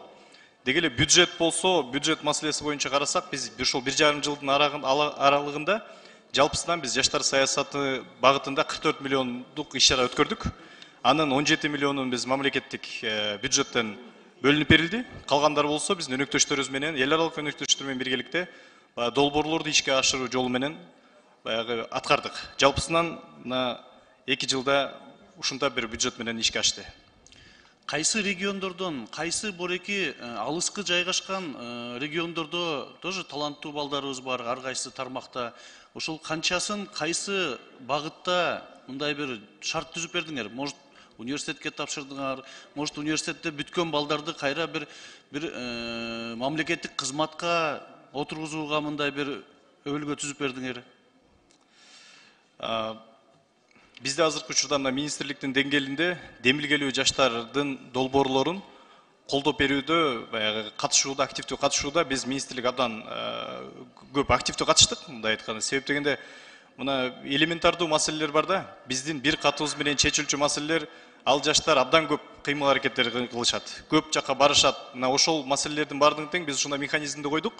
Кимдин демилгеси бар, кайсыл жеринде болбосун, борбордо болобу, аймакта болобу, бизге көтөрүп келсе, биз мамлекеттик мекемелер аралык чечип берүүчү маселелердин баарын тең биз өзүбүз жоопкерчиликти алып ошону жүргүзүп жатабыз. Жок, мен конкреттүү түрдө суроо берип атам, ушул 1,5 жыл аралыгында сиздин демилгеңиз менен, может, Баткенденби, может, Алайданбы, может, Нарындын бир акталаасынан тетиги бир чет жаккадагы айылдардагы жаштардын мындай бир келечекке көз карашы болгон жаштарды мындай бир шарт түзүп бердиңерби, же бир университеттерге өткөздүңөрбү, же чет мамлекеттик университетке өткөздүңөр? Конкреттүү түрдө канчасын кайсы багытта? Биз так университеттерге өткөрүү боюнча биздин демилге менен көтөрүп, кайсыл бир деңгээлде бул жумуштар баягы бул 1,5 жылдын алкагында жүргүзүлгөн жок. Бирок биз тараптан жана жаштарга аянтчаларды түзүп берүү, чет өлкөгө жиберүү, ошол чет өлкөдө тааныш билиш арттырып, деги эле мындай өзүнүн кругозорун кеңейтүүгө аянтчаларды түзүп берген көп иш-чараларды уюштурдук. Биздин мына 1,5 жылдын алкагында биз аркылуу чет өлкөгө кеткен баягы иш-чараларга катышып келген иш-чаралардын жана Кыргызстанда болгонун чет өлкөдөгүлөрүн бириктиргенде 500гө жакын жаштарга биз мүмкүнчүлүктөрдү түзүп бердик. Бир жаш, бир жол барат, бардыгына тең тегиз мүмкүнчүлүк берүү механизмдерин койдук. Бюджеттин кайдан чечтиңер? Ошол барган балдардын бюджеттин кайсы финансыдан булактарынан чечип бердиңиздер? Программа ар кандай болот? Кээ бирки баягы чоң иш-чаралар биздин жанагы эл аралык баягы келишимдин негизинде болот. Мисалы, биздин коңшу өлкөбүз чакырып жаткан болсо, толук түрдө өзүнүн каржысын өзүнө алып бизге квота гана берет, 10 адам, 20 адамды жибергиле деп. Же болбосо толук көбүн эсе практикада ушул көбүрөөк колдонулат. Өздөрү болгон жериндеги каражаттарды көтөрүшөт, биз бир гана жол киресин төлөп алып барабыз да. Биз ошондой эле жарыяны кылабыз. Жаштар өздөрү жолун төлөп барышат, калган мүмкүнчүлүктөрдүн баарын тең кабыл алган тарап төлөп берет.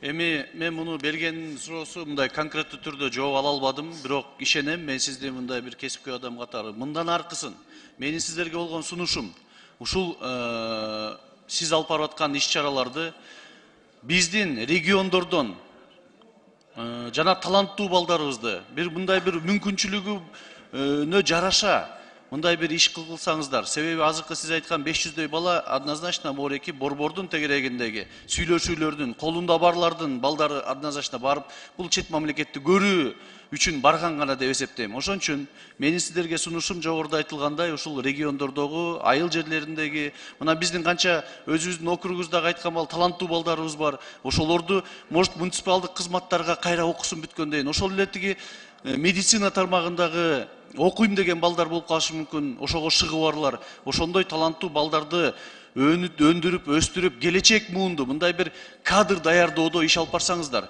Эми чет мамлекетти көрө бергендердин деле мындай бир эмеси, бирок келечек бизде кадр бүгүнкү күндө кадр маселеси кыйын болгондугуна байланыштуу ушул кадрды даярдоодо сиздер көбүрөөк мындай бир күчүңүздөрдү жумшасаңыздар деген менин сунушум. Рахмат. Макул. Рахмат. Рахмат. Кийинки сөз суроо берүүчү Өмүрзаков Сүйүнбек Абдулдаевичке берилет. Рахмат, урматтуу Нурлан Аскарбекович, урматтуу депутаттар, урматтуу министрдин орун басары. Эмне себептен бизде жаштардын катарына 30 жашка чейин деп чек киргизип койдуңуздар? Бизде эмне жаштар тез карышабы? Жаштар албетте жана Бириккен Улуттар уюмунун ден соолук уюмунун тарабынан 40-45 жашка чейин бул жаштар болуп эсептелинет, жаш организм болуп. Мыйзамда башында айтып кеттик элек, 2000-жылга чейин, 2000-жылдар кабыл алынган мыйзамда 35 жашка чейин деп көрсөтүлгөн. 2009-жылы ал мыйзамды 28 жашка түшүргөн, себеп дегенде мамлекет тарабынан жаш үй бүлөлөргө, жаштарга берилген жөлөк пулдардын баягы себебинен да, себеп дегенде бюджетке көбүрөөк нагрузка болуп калат деп. Азыркы учурда 28 жаштан биз 30га чейин көтөрүп жатабыз. Андагы жана жаштарга арналган бир кайсы бир долбоорлор болобу, жеңилдетүүлөр болобу, мына ушул чектин негизинде болуш керек деген түшүнүктө. Ошон үчүн биз 30 жашка чейин сунуштап алып келдик. Сиздер тараптан 35 жашка чейин деген сунуштар болду. Биз аны сөз түрдө эске алып карап чыгабыз. Мына Россияда 35 жашка чейин да турабы? 35. Орусияныкы 35 жашка чейин. Бизге да киргизиш керек 35 жашка чейин депчи.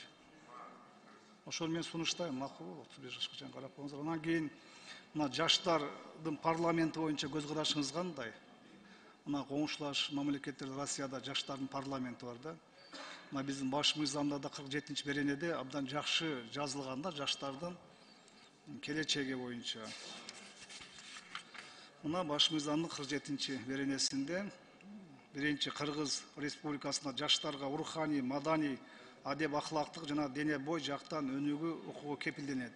Экинчи, мамлекет жаштардын билим алуусу жана жумуш менен камсыз болушу үчүн зарыл шарттарды түзүүгө, жаш үй бүлөлөрдү колдоого, жаштардын саясий, социалдык, экономикалык жана маданий ишмердиктин башка чөйрөлөрүнө эркин катышуусуна багытталган жаштар саясатын жүргүзүүнү камсыз кылат дейбиз.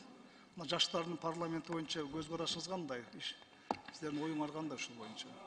Жаштар парламенти жогоруда сиз белгилеп кеткендей ар бир өлкөдө бул механизм иштейт. Бизде дагы коомдук уюмдар тараптан бул мезгилге чейин иштеп келатат. Мына жыл сайын жаштар парламенти деп ушул Назгүл Айым аттуу жетектеген берден коомдук уюм тараптан иштер жүрүп келет. Биз тараптан Мен сізге қоғамдық ұйым тараптан айтқан жоқ, мамлекет тарабынан жаштардың парламенті деген ой бойынша көзқарасыңыз қандай деп жатқан? Көзқарашым бұл керектүү институт деп ойлойм. Себеп дегенде бұл мектепте, бұл келечектеги парламентарийлерди даярдай турган мектеп болуш керек. Өзүнүн механизмдери ушул эле парламенттин кичинекей модели болуш керек да. Ал тараптан биздин баягы ушул багыт боюнча ишти алып барышыбыз керек деген ойдомун. Мына 2010 жылдан кейін жаштардың парламенті болған бізде білесіз. Мына сіз абдан тура айттыңыз, бұл мектеп депчи. Біз жаштарды ошоны тарбиялашыбыз керек. Ошол жактан жакшы жаштарды тандап алышыбыз керек. Мамлекеттик кызматтарга жана башка багыттарга, мамлекеттик иш-чараларга. Ошон үчүн да карап көрүңүздөр, макулбу? Эске аласыз. Бул коомдук уюмдардан эмес, мамлекет тарабынан. Макулбу? Жарайт. Рахмат. Рахмат. Кийинки сөз суроо берүү үчүн Кожокулова Гүлү Акматкуловнага берилет. Рахмат. Союзбек Мырза, вот я изучила ваш закон, изучила концепцию. Я бы своих коллег просила бы не поддерживать эту концепцию, не поддерживать этот закон. По той простой причине, что в этой концепции, в самом законе ничего нет конкретного. Просто декларативные слова. Понимаете, никто ни за что не отвечает. Государство ничего не дает молодежи. Мало того, что ее принизили возраст, да, 30 лет, а после 30 это что они? Зрелый возраст, пожилой возраст, кому отнести 35-летних? Это вообще какое-то понятие, да? Программы нету, гарантий прав нет. Понимаете? Это просто декларативно. Вот вы скажите мне, пожалуйста, для чего этот закон? Что он даст нашей молодежи? Продвигающей молодежи? Время приостановите. Гүлү Акматкуловна, бул деген ченемдик укуктук акт биринчиден. Бизде жаштар боюнча гарант бул Конституцияда 47-беренеде берилген. Мына ошонун алкагында жаштар багытында иш алып бара турган экономикалык, социалдык, уюштуруучулук дегеле бул багытта баягы потенциалын жогорулатуу, мүмкүнчүлүктөрүн колдонуу боюнча бир системалуу бир кыймыл аракеттер керек. Союзбек Мырза, вы послушайте, что такое закон? Закон должен действовать, понимаете? Да. Закон должен гарантировать. Что это такое? Мы принимаем закон о молодежи, да, а вопрос, как говорится, там не отражено. У нас такой огромный процент, вы даже мне должны подсказать, сколько у нас процентов молодежи в миграции находится. Где у нас по поводу молодых специалистов, где там гарантировано, где у нас, как вообще политика, идеология, понимаете? Вообще вся идеология исходит из молодежи. Она должна продвигать дальше наши национальные ценности и так далее. А здесь у нас ничего нету. Посмотрите, статья 11, да? У нас могут быть, оказывается, открыто молодежные дома и молодежные центры. А где у нас в понятийном понятии, что такое молодежные дома, что такое молодежные центры? Это просто так, для проформы. Время приостановите. Бизде мына буга чейинки мыйзам чындыгында декларативдүү түрдө жазылып калган. Бул жаштардын негиздери боюнча жөнүндө мыйзам. Бул мыйзамда максималдуу түрдө биз конкреттештиргенге аракет кылдык. Министрлер кабинетинин ар бир пункт боюнча жооптуу экенин белгилеп чыктык. Мындан кийин бул мыйзамды ишке ашырыш үчүн биз 2030-жылга чейинки кабыл алган концепциябызды өзгөртүүлөрдү киргизебиз. Мына ошол концепцияда так жазабыз, ошонун негизинде иш пландар иштелип чыгат, гаранттар берилет. Мырза, вот вы молодой человек. Вас вот удовлетворяет этот закон? Не представляя интересы, допустим, министерства. Вы понимаете, вы как молодой человек, здесь где-то у нас гарантированы ваши права. Государство что-то вам даст? Здесь ничего не написано. Здесь написано, государство, кабинет министров программы разрабатывает, идеологию разрабатывает, там даже не идеологию, содействие оказывает международному, значит, участию. И все на этом, только содействие в чем-то. Вы понимаете, закон, он должен быть конкретным. Конкретен именно, если мы говорим о защите прав молодежи, гарантированных прав, включая на трудоустройство, включая в науке, везде, в каждой области, да, и даже спорт. Здесь вообще ничего нет. То есть закон, он должен быть действенный. Я, например, считаю, просто вот декларацию делать, которую вы вот сейчас вот принесли нам, этот пустой закон. Оно может быть концепция разработана, в какой-то декларативной, но в законе должно быть прописано, включая права, обязанности и так далее. Понимаете, этого ничего нет. А сейчас принимать просто так вот концепцию, только для того, чтобы принять, уважаемые коллеги, давайте обратим внимание, молодежь — это основное направляющее, движущая сила нашего государства. Гүлия Акматулловна, бул биринчи окулдан баягы кабыл алып берсеңиздер, биз экинчи окулда ушунун баарын тең деталдаштырып карап чыгууга биз даярбыз. Биргеликте иштеп чыгууга дагы даярбыз. Рахмат, Союзбек Назарбекович, эске алыңыз, Гүл Акматулловна жакшы айтып кетти. Ушулардын баарын эске алуу менен экинчи окууга ойлойм мыйзам долбоорун жакшылап даярдап келесиздер деп. Кийинки сөз Таштанбеков Акбөкөн Дүкеновичке берилет. Акбөкөн Таштанбеков, Ысык Ата округу. Урматтуу Союзбек мырза, сиз азыр бир бутуңуз менен турасыз да? Жок. Урматтуу төрага, бутуң сынган го дейм, Ооба. Отургузуп койсоңуз болмок да, бир буту менен турат бул жигит. Ыңгайлуу эле. Рахмат. Ыңгайлуу эле. Сиз канчадасыз? Мен 38 жаштамын. Отурса болот, Отуруп жооп бербейсизби? Эгерде депутаттар макул болсо, анда отуруп жооп берсе болот. Буту сынган экен, уят го. Регламент боюнча биринчи окууга келгенде баяндамачы туруп жооп бериш керек. Эми ден соолугуна байланыштуу отуруп жооп берсе болот. Макулсуздарбы депутаттар? Сиз рахмат. Отуруңуз. Рахмат. Отуруп жооп бериңиз.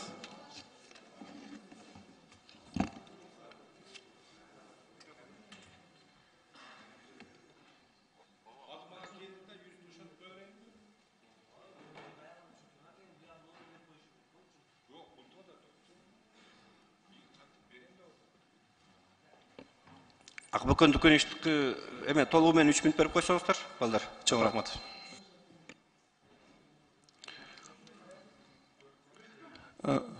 Союзбек мырза, сиз өзүңүз канчада жаштасыз? Мен 32 жаштамын. Канча? 32. Демек, бул өзүңүз даярдап келген мыйзамга сиз уже картайып калган экенсиз да, Биз кирбей калабыз ал категория. 30га сиз уже жаш эмес экенсиз да. Ошондо өзүңүз кайгына киресиз? Картаңдарынабы же жаштарынабы? Орто жашка киребиз го. Мыйзамда көрсөтүлбөс атагы. Мыйзамда жок көрсөтүлгөн эмес да. Анан айтыңызчы, башка мыйзамдарда шайлоо кодексинде ал жерде жаш деген 35ке чейин деп турат. Карама каршы келбейби? Бизде мыйзамда 28 деп көрсөтүлгөнү менен иш жүзүндө 30-35 жашка чейин жаштар менен тыгыз иш алып барабыз. Мыйзам, шайлоо мыйзамда да 35 деп башталат. Жанагы жаш ишкерлер багытында дагы иштегендер бир 35 жашка чейин деп дагы карайбыз. Ошондуктан баягы биздин өздүн каалообуз бардыгы тең жаш дегенде бирдей категория, бир сан менен болсо андан жакшы болмок деген ойдобуз. Азыр сиз айтып аткан ал конституционный мыйзамдар, бул мыйзам азыр ошого карама каршы келип калып атпайбы? Бир мыйзамдарда жаштарды биз 35ке чейин деп атабыз. Бул мыйзамда 30га чейин дегенибиз туура эмес болуп калат го. Биз баягы башында бул чечимдерди, бул мыйзамдарды жанагы макулдашуудан өткөрүп жатканда биз 30 жашка чейин деп токтолгонбуз да. Анан экинчи окулда муну көтөрүү боюнча, парогун көтөрүү боюнча дагы кароого мүмкүнчүлүктөрүбүз бар. Мен коллегам азыр айтып кеткендей, бул мыйзам декларативдүү эле болуп калган экен да. Эч кандай жаштардын укугун коргобойт. Биз эгерде чын эле ушу жаштарга мыйзам кабыл алсак, анда декларациядан кетишибиз керек. Ушу жерге анда жазыш керек. Өкмөттүн курамында жок дегенде 20%дан аз эмес жаштар болуш керек деп. Айыл өкмөттөрдүн бир райондо айыл өкмөттөргө 20 или 25%дан аз эмес айыл өкмөттөрү шайланыш керек деп. Кредит, ипотека берип атканда 20-30%дан аз эмес жаштарга ипотека кредит бериш керек деп жазыш керек да ошонун баарын. Анан кийин жөн эле сиздин мыйзамсыз деле билебиз 30га чейин жаштар экенин. Жөн эле жазып койгондун пайдасы эмне? Ошондуктан давайте жазайлык. Жок дегенде ошо ипотеканы 30%дан ылдый эмес ошо алып аткандардын баары жаштар болуш керек десек, ошондо мыйзам иштейт. Сиз кандай дейсиз ушундай сунушка? Мен толук колдойм. Бул нерселердин бардыгы тең жаштарга чоң мүмкүнчүлүк, анан гарантия, анан ишеним бермек. Ал боюнча ошолорду давайте жазайлык. Жок дегенде ошо айыл өкмөт боюнча, өкмөттүн курамы боюнча, кредиттер боюнча жазайлык. Ушу жаштарга жок дегенде мен жарымысын дебейин. Жок дегенде бир 25-30%ын жаштар түзүш керек. Эмне үчүн дегенде ушу жаштарыбыз келип, 3 жолу келип, 3 президентти жумуштан айдады. Демек жаштарыбыз күчү бар. Ошондуктан эми жаштарыбыз жөн эле жаш дей бербей, ошону өстүрүш үчүн мыйзамга киргизейлик. Анан экинчи окууда ушул мен сунуштарымдычы эске алып, бир өкмөт менен акылдашып, ушуну эметелик, анан өзүңүздү да кошуп коюңуз жаштарга. 35ке кылыпчы, эми 30 жаш өтө эле аз го деп атам, мен оюмча 35 жашка чейинкилерди жаш десек өтө туура болот. Демек мыйзамда бар да анын баары. Рахмат. Чоң рахмат. Рахмат. Кийинки сөз суроо берүү үчүн Кенжебаев Аманкан Батырбековичке берилет.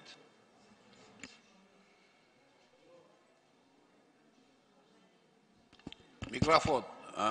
Саламатсыздар, Сокулук округу, Кенжебаев Аманкан. Сайызбек мырза, муну айтып бериңизчи. Жергиликтүү жана сиздердин иштеп аткан жаштарыңыз, эми администрацияларда иш пландарын ким түзүп берет? Жергиликтүү алардын бардыгы тең жана рай администрацияларда отурушат. Ошо отурушат, мен билем. Ошолордун иш пландарын ким жазып берет? Бир жылга эмне жумуш аткарыш керек? Биздин өзүбүздүн жанагы концепциябыз, анан биздин бул жылкы приоритеттүү багыттарыбызды беребиз. Ошонун негизинде жергиликтүү реалияга жараша өздөрү иш пландарын түзүшөт, бекитебиз. Ошонуңар кичине туура болбой атат да. Силер ошол жергиликтүү мен эми өзүм аким болуп иштегем. Ошо отурган жаштар коомуңардын. Силер минтип айтасыңар да, иш планыңар жазып келгиле, анан биз ошо менен жумуш беребиз депчи. Эми негизи туура эмес да. Негизи силер мындай өйдө жактан иш планын түзүп берсеңер, ошол совместно кылып турупчу. Может быть, ошол райондун кызыкчылыгы бардыр, но бирок ошону бирдей алып барып, анан силер дагы өзүңөрдүн багытыңарды түз коюп берсеңер, ошондо жумуш жүрөт беле дейм да. Алар иш планын коюшат, бирок эч кандай жумуш аткарбайт. Жылдын жайында фиктивный гана отчет берет, ошо аткарылды деген гана маселе менен. Мен райондо 5 жыл аким болдум, ошо жаштардын мүчөсү бир жерге барганын көргөн жерим жок. Жөн эле кабинетте отурушат. Кээде келбей де коюшат. Анан кантип силер жумуш алып барасыңар? Ошону айтып коюңузчу. Мындай көйгөйлөр бар. Биз 2023 жылы мына биздин штаттык биримдиктерди бекитип алгандан соң биз ар бир кызматкердин жанагы жумушка талабына жараша туура келеби, келбейби аны бирден карап чыгабыз. Колдон келсе жергиликтүү жаштар менен түз иш алып барган баягы активисттерден, ошол жергиликтүү лидерлерден биз кабыл алганга аракет жасайбыз болгон аракетибизде. Себептен жумушту ошолор баягы де факто алып барып атат. Биздин кызматкерлерибиз ошо сиз айткандай көп учурларда аралашпай да калып жатат да. Ар кандай факторлор болуп калып атат. Бул эми де факто эле болот да, де юре жок да бул жердечи. Эми аны администрацияда ошол жерде отурган кызматкерлер тиги жумуш, бул жумуш кыл деп жумшап атат да. Бул эми туура эмес, ошол иш планын карап койсоңуздар. Анан экинчиси, өзүңүз айтып кеттиңиз, мурда 4 миллион эле бюджет, азыр 8 миллион көтөрүп депчи. 8 миллион менен эмне кызмат кыласыңар айткылачы мамлекет боюнча. Кыргызстанда 40 район бар дейли. Кантип алып барасыңар 8 миллион менен жумушту? Бул эми защищенный эле статьяда. Башка эчтеке жок да. Бир дагы иш планга акча жазбапсыңар. Кантип жумушуңар астыга жылат? Биз бул мезгил ичинде 4 миллион кезинде дагы биз кошумча чоң иш чараларыбызга кошумча сурап турчук. Анан ошол 1,5 жылдын ичинде биз жалпы 8 миллиондун ордуна 17 миллиондук жалпы бюджет короттук. Мындан сырткары биз өнөктөштөрүбүз менен жанагы долбоорлорду башка буга чейин эл аралык уюмдар өздөрүнүн мандат жараша мисалы жумуштарды кылып келсе жерлерде биз азыр аларды бардыгын тең бирдиктүү жумуш жүргүзөлү деп координациялык кеңеш түздүк 21 уюмдан турган. Мурда даяр долбоору менен келсе азыр биз бир кварталда 1-2 жолу жыйнайбыз аларды. Биздин багыттарыбызды көрсөтөбүз. Өзүңөрдүн иш планыңарды, каражаттарыңарды мына биздин могул приоритеттерге жумшап бергиле деп биз ушул жумушту механизмде так коюп алдык. Ошон үчүн биздин бюджетибизден жетпеген каражаттарды биз башка ушул өнөктөштөрүбүздүн мүмкүнчүлүктөрү менен ишке ашырып жатабыз. Сайызбек мырза, 8 миллион менен бүгүнкү алып келген концепцияңар менен жаштар менен эчтеке кызмат кыла албайсыңар. Даже 17 миллион менен кыла албайсыңар. Мен эми иш планыңарды түзүп бир 100 миллион, 150 миллион менен ошол жылдын аяга чейин жана планыңарды түзүп атып ошону алып келсеңер, бүгүнкү күндө колдоп бергенге жакшы болот эле да. Бирок бүгүнкү күндө бул мен жанагы менин коллегаларыма кошулам, концепциясы кичине туура эмес болуп атат да. Ушуну бир тууралап алып келсеңер деген ойду айтат элем. Андан тышкары мен коллегаларыма кошулуп кетейин. Мен жанагы көзүмдө сунушумду киргизем, жаштарды жана 35 жашка чейин дегенде. Мен да муну кагаз түрүндө сунушумду берейин. Анан да бир нерсе айтып кете турам, эми бүгүн ошол жаштар отурсуңар, могу спорт комитети менен, анан могуеки билим берүү жагы кызматкерлери менен ушу биргелешип иштешсеңер да, ансыз жумуш астыга жылбайт. Именно спорт, анан билим берүү жагында. Ошол жерде бүтүрүүчүлөр бар, ошолор менен кызмат алып барышыңар керек. Андан тышкары спорт менен жергиликтүү жерлерде бүт эле жаштар да. Ошону андан кийин жергиликтүү бийлик менен, ошол жерде турган спорт комплекстерин баланс каласыңар, ушундай бир кызматтарды кылбасаңар, бүгүн мындай иш чараңарда мен түз жасылган мындай нормаларды көргөн жерим жок да, мына концепциясындачы. Муну бир көңүлгө алып койгула, анан мен дагы өзүм сунуш катары киргизем силерге. Рахмат. Эске алабыз. Рахмат. Рахмат. Кийинки сөз Осмонов Айбек Жапаровичке берилет. Рахмат, урматтуу төрага. Баяндамачы, мен суроом сизге да. Биздин мамлекетте президенттикке канча жаштан жогору болуш керек билесизби? Кандидатурасын коюу. 35 жаштан жогору. Не үчүн ошондой болгон билесизби? Себеп дегенде бул мезгилде ал инсан жетилет, чечим чыгаруу, менталдык, интеллектуалдык жактан даяр деген бир тажрыйбасы бар, эң башкысы. Ошондо 35 жашка чейинкилер уже жетилбеген жаш деп эсептелинеби?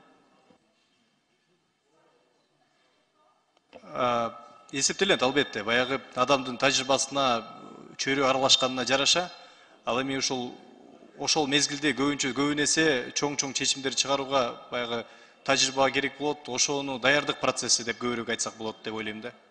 Мен айтарым мындай да, жогоруда айтылып кеткен, мен коллегаларыма кошулам, чындыгында 30 жашты 35ке чейин кылыш керек. Себеби биздин баш конституцияда бар да, башка.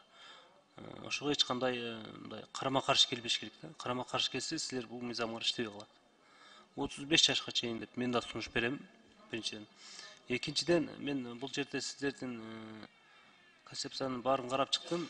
Чындыгында мындай да, биздин азыркы жаштардын жүрөгүндө биринчиден эмне болуш керек билесизби? Ыйман болуш керек. Адеп, ахлак болуш керек. Ошону мен көргөн жокмун да бул жерденчи. Биздин жаштарыбызды ыйманга, адеп, ахлакка чакыра турган болсок, ошондо биздин жаштарыбыз мамлекетте иштеген болсо, мамлекеттин акчасын мурдабайт, бирөөнү алдабайт. Жана ошондой эле өзүнүн карып калган ата-энесин апарып карыялар үйүнө таштап койбойт. Өзүнүн аялына дагы туура мамиле кылат. Аялын таштап койбойт.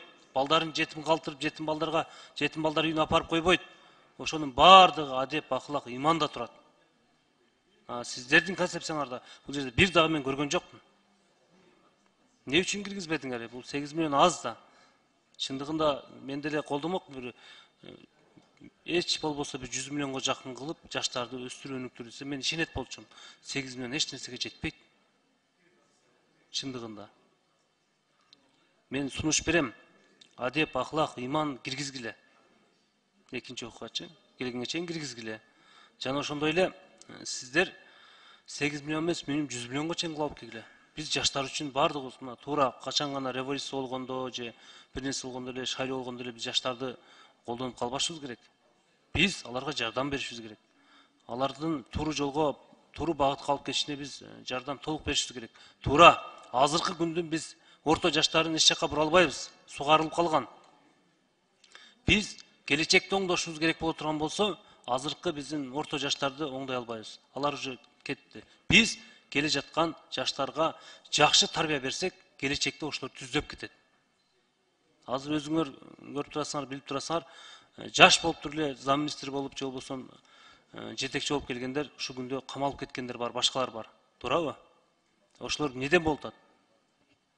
Адеп, ахлак, ыйман жоктуктан болуп атат. Бул бир эле мыйзамда эмес, бул Аллахтын алдында бул күнөө иш дегенди билбей калат. Кыргыз эмес, биздин көптөгөн жаштарыбыз киргиз болуп калды. Ошолорду мен сизге кат түрүндө жиберем, ошонун баарын кошуңуздар. Биз жаштарды колдошубуз керек чындыгында. Бирок минтип колдошубуз керек. Сиздердин бул жериңиздерде эч нерсе бул 8 миллион же нарака болбойт, же бир жаб болбойт. Эч нерсеге Еске алыңыз, Сөзбек Нұрбекович. Рахмат, Экші Башчы. Кейінгі сөз. Жооп берип койсоңуз. Биз экинчи окууда сөз түрдө эске алабыз, киргизгенге карап чыгабыз. Жана президентибиздин концепциясы бар, адеп акылак жана инсандын дене тарбиясы боюнча деп мына 2023 жылы биз негизги приоритеттерибиздин аткарчу жумуштарыбыздын бири мына таалим тарбиялык иш аракеттер, адамдын баягы жалпы ден соолук, массалык ден соолук да. Мына ушул багытта дагы биз негизги приоритет кылып алып атабыз. Сиздин сунуштарыңыздын баарын эске алабыз. Рахмат. Кийинки сөз суроо берүү үчүн Нарматова Надира Азимовна берилет. Рахмат. Кечиресиз, баяндамачы сиз ким болосуз? Мен кечирээк келип калдым. Мен Маданият, маалымат, спорт, жаштар саясаты министринин орун басары, жаштар багыты боюнча жооптумун. Ким, аты жөнүңүз ким? Союзбек Надырбеков. Союзбек Надырбеков мырза, сиздерде жаштар уюму вертикалдык түрдө баштапкы уюмдарыңар барбы жер жерлерде? Айыл өкмөткө чейин. Бизде андай уюмдарыбыз жок. Бизде башкармалык бар жана ар бир райондо бирден кызматкерлерибиз бар. Аны менен эмне жумуш жасайсыңар? Бирден ар бир райондо бирден кызматкер болсун. Биздин ушул областтык деңгээлде эмнеңер бар? Ар бир мамлекет мекеменин алдында, жергиликтүү бийликтин алдында түзүлгөн координациялык кеңештер бар. Биз ошол координациялык кеңештер аркылуу жумуштарды көбүн эсе жайлатабыз. Жерлерде биздин кызматкерибиз аркылуу жергиликтүү уюмдар менен дегеле иш алып барабыз. Коомдук башталыштабы ал немелериңер координациялык кеңештер коомдук башталышта. Жаштарды силер мүчө катары кабыл аласыңарбы? Биз жаштар уюмдарына ошо координациялык кеңештериңер иш кылбайбы? Биз өзүбүз түзгөн координациялык кеңештер бар. Бул жакында уже түзүлүп жатат. 23-жылга бул бекитебиз. Болгон жаштар уюмдарын баарын тең бириктирип, биз чоң координациялык кеңеш менен министрликтин астында түзөбүз. Эл аралык уюмдар ошондой жогорку окуу жайлардын проректорлорунун баягы составында турган координациялык кеңеш бар. Биз ушул жака өзүбүз мүчөлөрдү сунуштап, жок, ал силер иштей алабыз. кайсы багытта иш жасайсыңар дегенди айтсаңар болот. Ал силер түзүп аткан координациялык кеңеште. Негизи жаштар менен иш алып баруучу вертикалдык өзүңөрдүн баштапкы уюмдарыңар жокпу? Бизде андай райондук, областтык, айыл өкмөттүн деңгээлине чейин. Андай ведомстволук баягы деңгээлдеги биздин уюмдарыбыз жок. Эмне үчүн жок? Жаштар деселе бир спортты түшүнбөш керек да. Жаштар деселе спортты айтып чыгасыңар. Башка айта турган эчтекеңер жок. Идеологияңар жок. Жаштар менен иш алып барчу түшүндүрүү иштери жок. Улуттук баалыктарды жайылтуу боюнча маселеңер жок. Ошондуктан бүт жаштардын азыр көз караштарын көрүп атасыңар. Интернеттен эмнени окуса ошого карап багыт алып атат. Биз өзүбүздүн накта кыргыз жыттанган, кыргыздын баалуулуктарын нарт насил, каада салт, нукура бир кыргыздын өзүнүн ата бабаларынан калган салтынын негизинде заманбап кылып өнүктүрүү багытында программаңар жокпу жаштар уюму? Ырчы чоорчулар менен эле спортчулар менен чектелбеш керек да. Студенттер деген бар, мектептин окуучулары бар. 1 класстан 4 класска чейин, 4 класстан 8 класска чейин, 8 класстан 11 класска чейинки 3 топко бөлүнгөн мектеп окуучулары бар. Жаштар ошону тарбияланып келет да. Анан студенттердикин өзүнчө. Биздин позициябыз ушундай эле. Жаштар бул бир гана спортто эмес, бир багытта эмес. Жаштар кайсыл жер болбосун, кандай багыт болбосун, бардык жакта жаштар бар. Биз билим болобу, интеллектуалдык жак болобу, маданий болобу, спорттук болобу, экономикалык болобу, баарына тең бирдей иш алып барыш керек деген позициядабыз. Жок, ал позициялар боюнча жаштар мындай жумуш жасады мамлекеттик деңгээлде, мындай багытта жумуш аткарып атабыз деп туруп, ошол маданият, спорт министрлигинин алдында жаштар уюмунун аткарган иштериңер жок да, жалпы эле аралашып эле коомчулуктун ичинде эле жүрөсүңөр да. Жаштар спортты гана сөз кыласыңар, фактически реалдуу жашоодочу калган көзгө баса турган нерсеңер жок да. Надира Азимовна, бизде мындай маалымат бар, жана концепциябызды айтып кетпедик бе? Концепцияны ишке ашырыш үчүн 25-жылга карата түзүлгөн биздин пландарыбыз бар. Биз ошол пландын негизинде иш алып барабыз. Бул жылы болсо биз системдүү жана жалпы иш чаралар менен биргеликте абдан чоң көп жумуштар аткарылды. Биз жакында эле чоң отчет бердик. Сиздин сунуштап жаткан ар бир жерде мамлекетке караган, биздин министрликке караган жаштар багыты боюнча өзүнчө бир уюмдар болуш керек деген нерсе чындыгында бул актуалдуу тема. Жаштар багытында комплекстүү министрликте жумуштар жүрүп жатат. Себеби мен бул сөздү бекер айткан жокмун да. Силердин вертикалдык түрдө өзүңөрдүн туруктуу иштей турган айыл өкмөттөн баштап райондук, областтык, анан республикалык деңгээлдеги өзүңөрдүн баштапкы уюмдарыңар болсо вертикалдык түрдө. Анан ошолордун өздөрүнүн коллективи менен тиешелүү багытта иш алып барат. Ар бир өзүнүн чөлкөмүндө. Райондун алкагында, областтын алкагында, айыл өкмөттүн алкагында, анан ошолордун алдында жана сиз айткан координациялык кеңештерди түзсөңөр болот. Бардык тармактар боюнча. Туурабы? Мектептен баштап жөн өндүрүшкө чейин ишкерлердин бүт бардыгын карап, ошол эле мезгилде ошол баштапкы уюмдарыңар айыл өкмөттөн жогорку республикалык деңгээлге чейин резерв кадрды түзсөңөр болот. Резерв кадрды түзүп алып туруп өзүңөр анан силер аркылуу мамлекеттик кадрга сунуш беришиңер керек. Мында идиреги бар, тың чыкма, мамлекеттик деңгээлде өзүнүн көз карашы бар.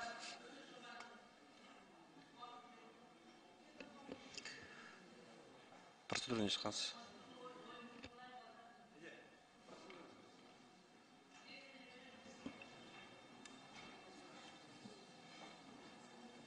Оюңузду бүтүрүп алыңыз эже. Биринчи процедурный. Рахмат. Ошондой кылып туруп жумуш жасашыңар керек да. Силердин жерлерде баштапкы уюмдарды уюштурганга бюджетиңерге кеңири бөлдүрүп туруп, системалуу түрдө вертикалдык уюмдарыңар иштеш керек. Ошондон жыйынтык болот жасаган иштериңерде. Мисалы үчүн Союздун мезгилинде мен 8 жыл комсомолдо иштеген кадр болуп эсептелем. Комсомолдун партасынан өткөн кадрлар бүгүнкү күндө акыркылары жүрүп атат азырчы. Өзүнчө бир школа болуш керек да. Анан кийин ошон үчүн кадрларыңар даярдабай туруп сунуш кылган кадрларыңар дагы эптеп кете албай атат да. Себеби баштапкы уюмдан баштап айыл өкмөттөн райондон республикага деңгээлге чейин ар бир тармакта ишканаларда жаштар уюмдарын жок дегенде коомдук башталышта ишканаларда дагы жаштар уюмдарын түзүп, ошолордун негизинде кадрларды резерв кадрга коюп туруп анан даярдашыңар керек да. Анан даяр болбой туруп эле сразу эле депутат болуп, сразу эле дароо эле министр, зам министр болуп, бир начальник болуп отуруп калышты каалаган жаштарыбыз чыгып атат да, кичине китепти интернеттен окуп алmış болуп элечи. Бул тажрыйба чогултуу деген чоң мектеп да. Ошон үчүн айтат, 1 тонна теорияга 1 килограмм тажрыйба артык турат депчи. Тажрыйба чогултуп, анан кийин жогорку деңгээлдеги кызматтарга умтулушса резервке туруп, ошондон кийин жаштар дагы чыгат да. Мисалы үчүн даяр болбой туруп эле умтула бергенде болбойт да. Жаштарыбыз көп, билимдүү, илимдүү, интеллектуалы жогору, дүйнөлүк деңгээлдеги өзүнүн көз карашы өнүп өскөн жаштарыбыз бар, ошолор жүрөт, эсепке кирбей, резервке коюлбай, тизме салынбай, алар сунушталбайчы. Ошон үчүн аткаруу бийлигине жаштарды көбүрөөк тартып, ошолорду аткаруу бийлигинен тажрыйба чогултуп, даярдатып, анан кийин саясий көз карашка сунуш кылып түртүшүңөр керек да. Ошон үчүн мен мына мыйзамдын долбоору өтө эле чийик экен. Бул эми концепциялык мазмунда келиптир. Мен концепциясын мен колдоймун. Мен Союздун мезгилинде комсомолдук кызматкер катары мен кызыктармын бул маселеге. Ошон үчүн сиз ошол жаштар комитетин жетектейт экенсиз, министрликте сиз келиңиз. Мен сизге кеңири отуруп туруп, өзүмдүн идеяларды айтып, ушул мыйзамга киргизе турган көп сунуштарым бар. Себеби биздин жаштарды тарбиялаш үчүн төмөнкү тепкичтен, улам тепкичтен өстүрүп отурушубуз керек. Ошондо артыбыздан келаткан бышып жетилген күчтүү, билимдүү, илимдүү жаштарыбыз анан аралашат. Кокусунан эле көчөгө чыгып кыйкырып, митинг уюштуруп, 4 адамдын башын бириктирип, топ түзүп койсо эле ушул кыйын экен деп ойлобош керек. Себеби аткаруу бийлигине жаштарды көбүрөөк тартып туруп, иштетип, окутуп, тарбиялап, ушу сырттан билим алган жаштарыбыз өтө көп азыр. Ошолордун билген тажрыйбаларыны киргизиш керек бардык жакка сунуш кылып.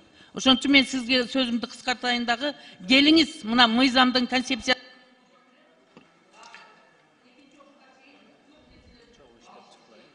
Рахмат. Сиз келебиз. Рахмат жон.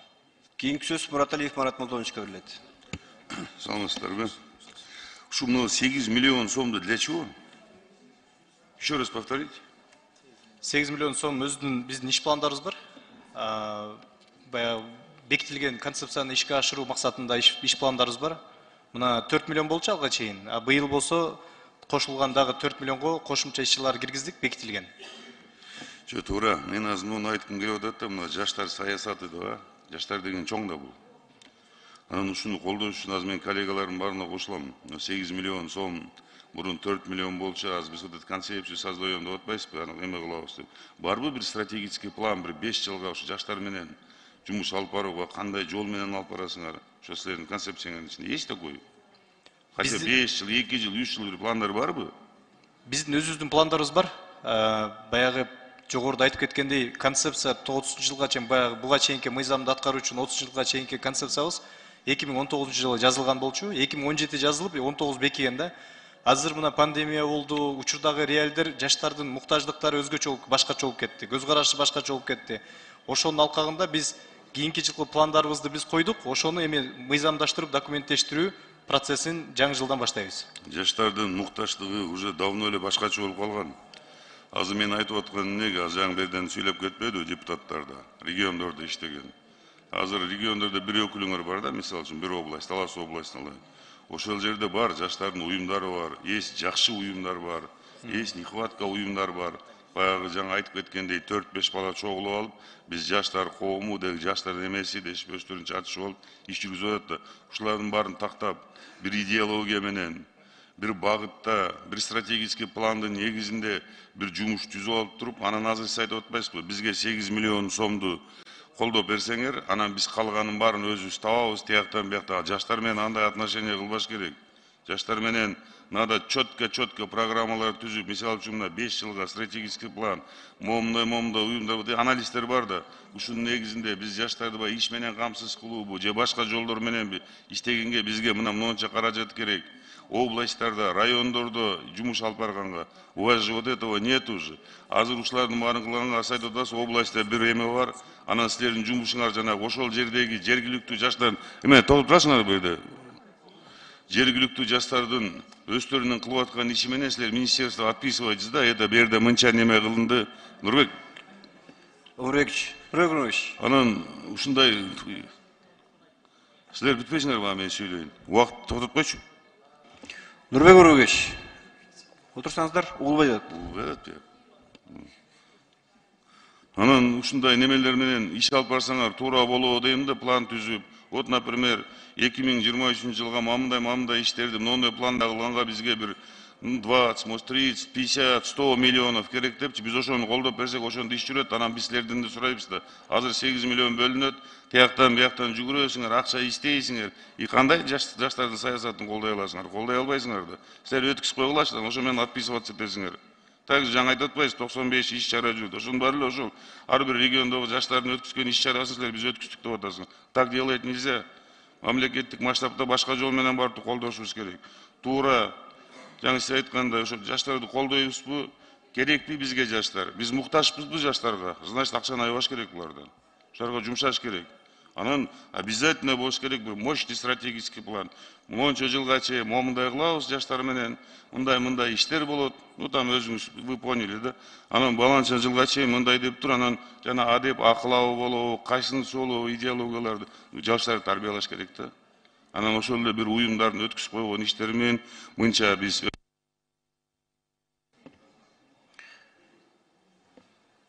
Рахмат, эске алабыз, биз сизге келип дагы талкуулайбыз. Рахмат сунушуңузга. Рахмат. Кийинки сөз суроо берүү үчүн Акаев Жанарбек Кубанычевичке берилет. Чоң рахмат. Урматтуу Сайызбек мырза.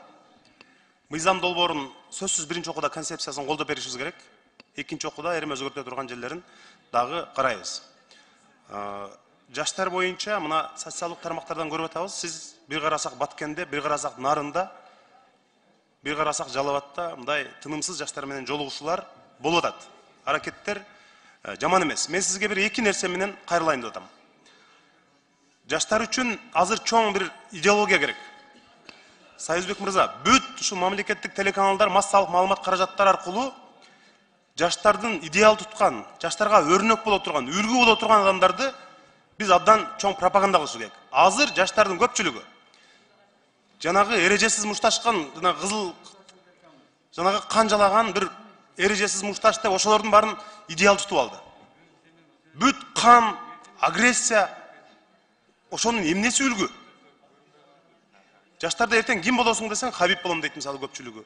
Муга окшогондорду биз жанагы туура эми Кыргызстандын желегин көтөрүп аткан спорттун жанагы бардык тармагын колдошубуз керек. Бирок жанагы олимпийский вид спорта ошондон жеңген. Экинчиден, Союзбек мырза, Олимпиададан дүйнөнүн ар кайсы шаарларынан биздин интеллектуал жаштарыбыз Олимпиададан ар кандай алтын медалдарды, күмүш медалдарды, коло медалдарды алып келип атат. Ошолорду тосуп, физикадан, биологиядан, IT технология боюнча ошол бир интеллектуал жаштарыбызды бир пропаганда кылбайлыбы?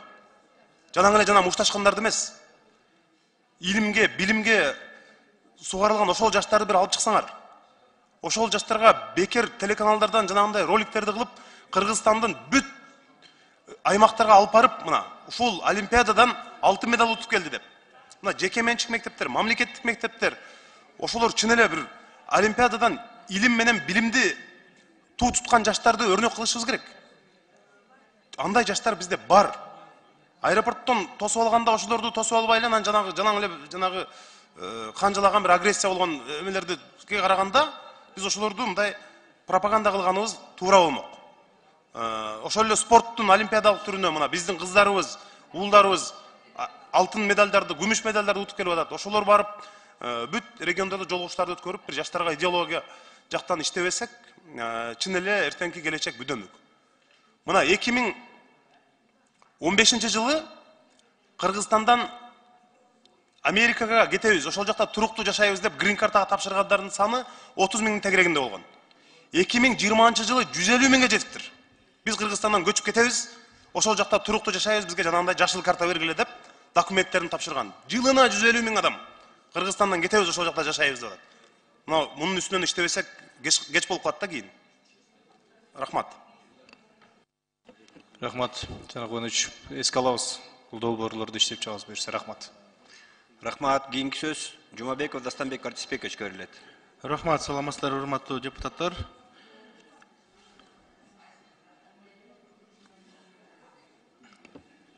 Айша Биллаевич, отура аласызбы?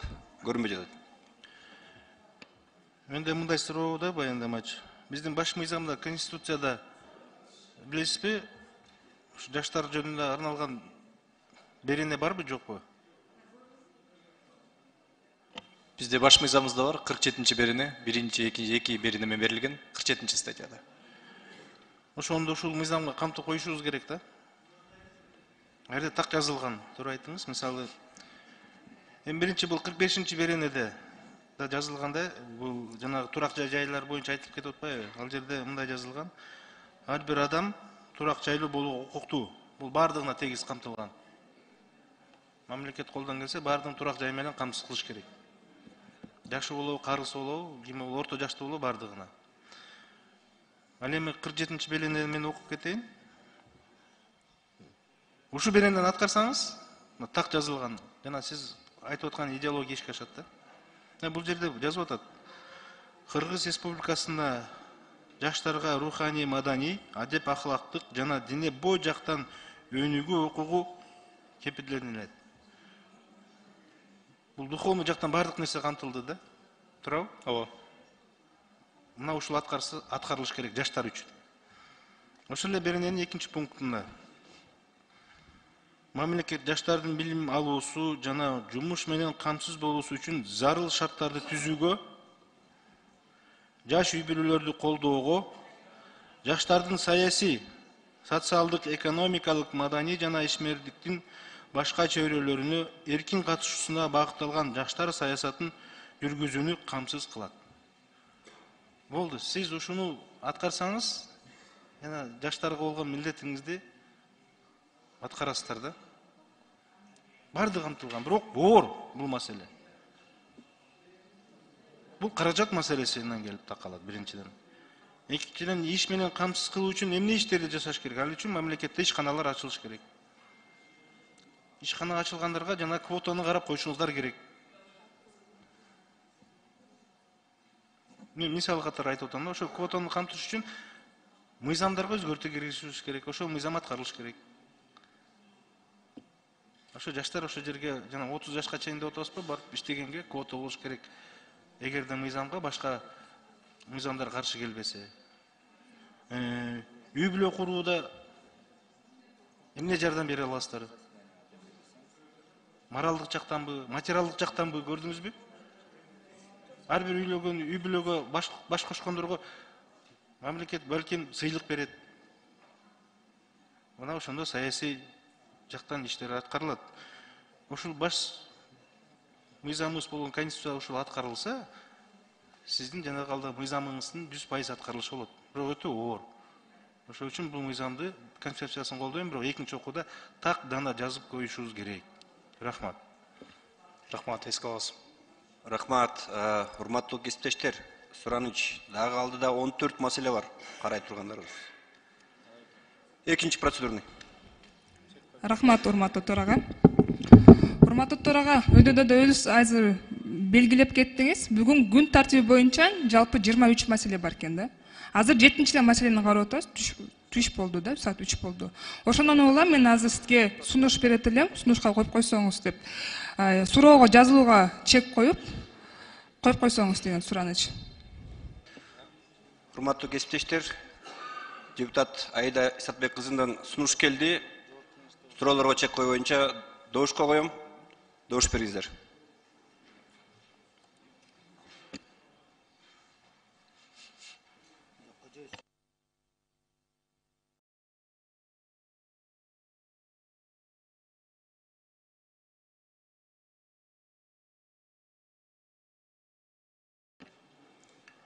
Макул 58, каршы 2, баары 60, катталды 81, сунуш өттү. Кийинки сөз суроо берүү үчүн Масабиров Талабек Айтмаматовичке берилет. Рахмат. Айтсаңыздар, мен бир суроом бар. Мына бүгүнкү жаштардын бүгүнкү коомчулуктагы өзүнүн орду кандай?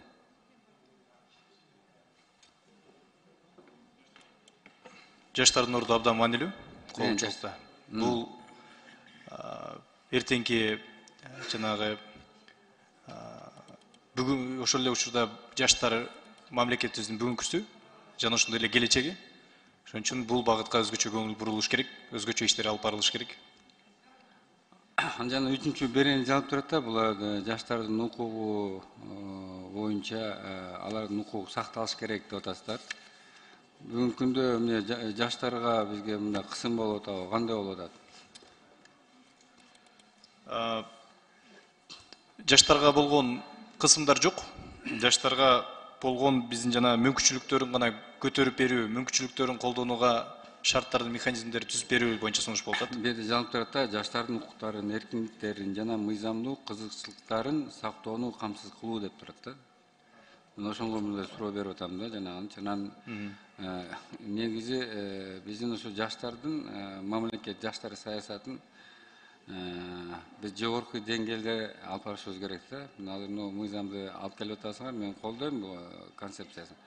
Анан жана алда дагы биздин коллегалар айтып кетти, ошо биздин жаштардын билим жагынан, анан жана спорт жагынан колдоо көргөзүү боюнча мамлекеттин сөзсүз түрдө болуш керек. Анан жанагы биздин жаштар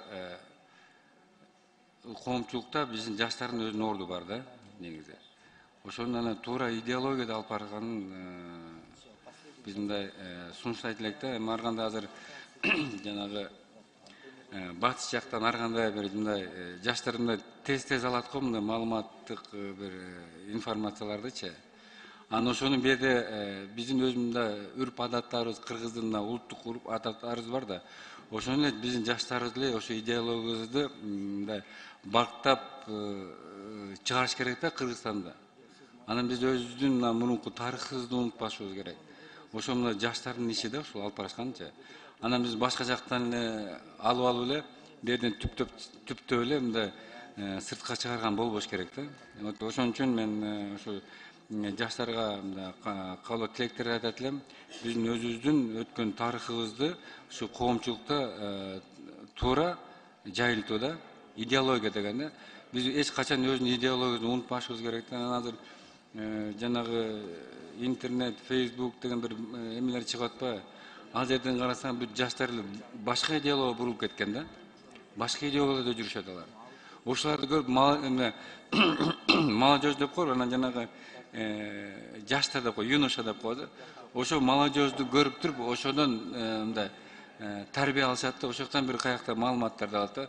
Ошол жагынан жакшылап иш алып барсаңар дейм да. Бирок азыр концепциясында мен колдойм, бирок конкреттүү түрдө бир багытта алып келсеңер жакшы болмок да.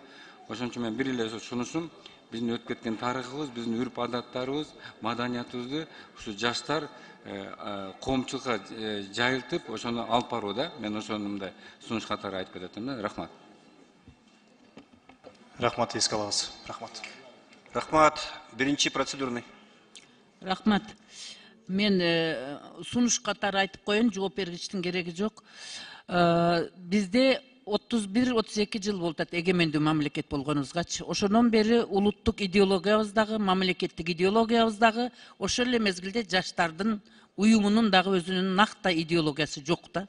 Ошол бош калган вакуумду 30 жылдан ашык убакыттан бери батыштан каржыланган бейөкмөт уюмдар, эл аралык уюмдар, жанагындай сырттан келген ар кандай диний секталар, түрдүү биздин накта салттуу динибизди бурмалаган даватчылар, ошол бош калган вакуумду ээлеп алып, биздин жаштарыбыздын башын айландырып, жанагы улуттук насил каада салттын негизинде ата бабаларыбыздан келаткан ар намыс, ариет намыс деген нерсенин бардыгы жок болуп кетти да.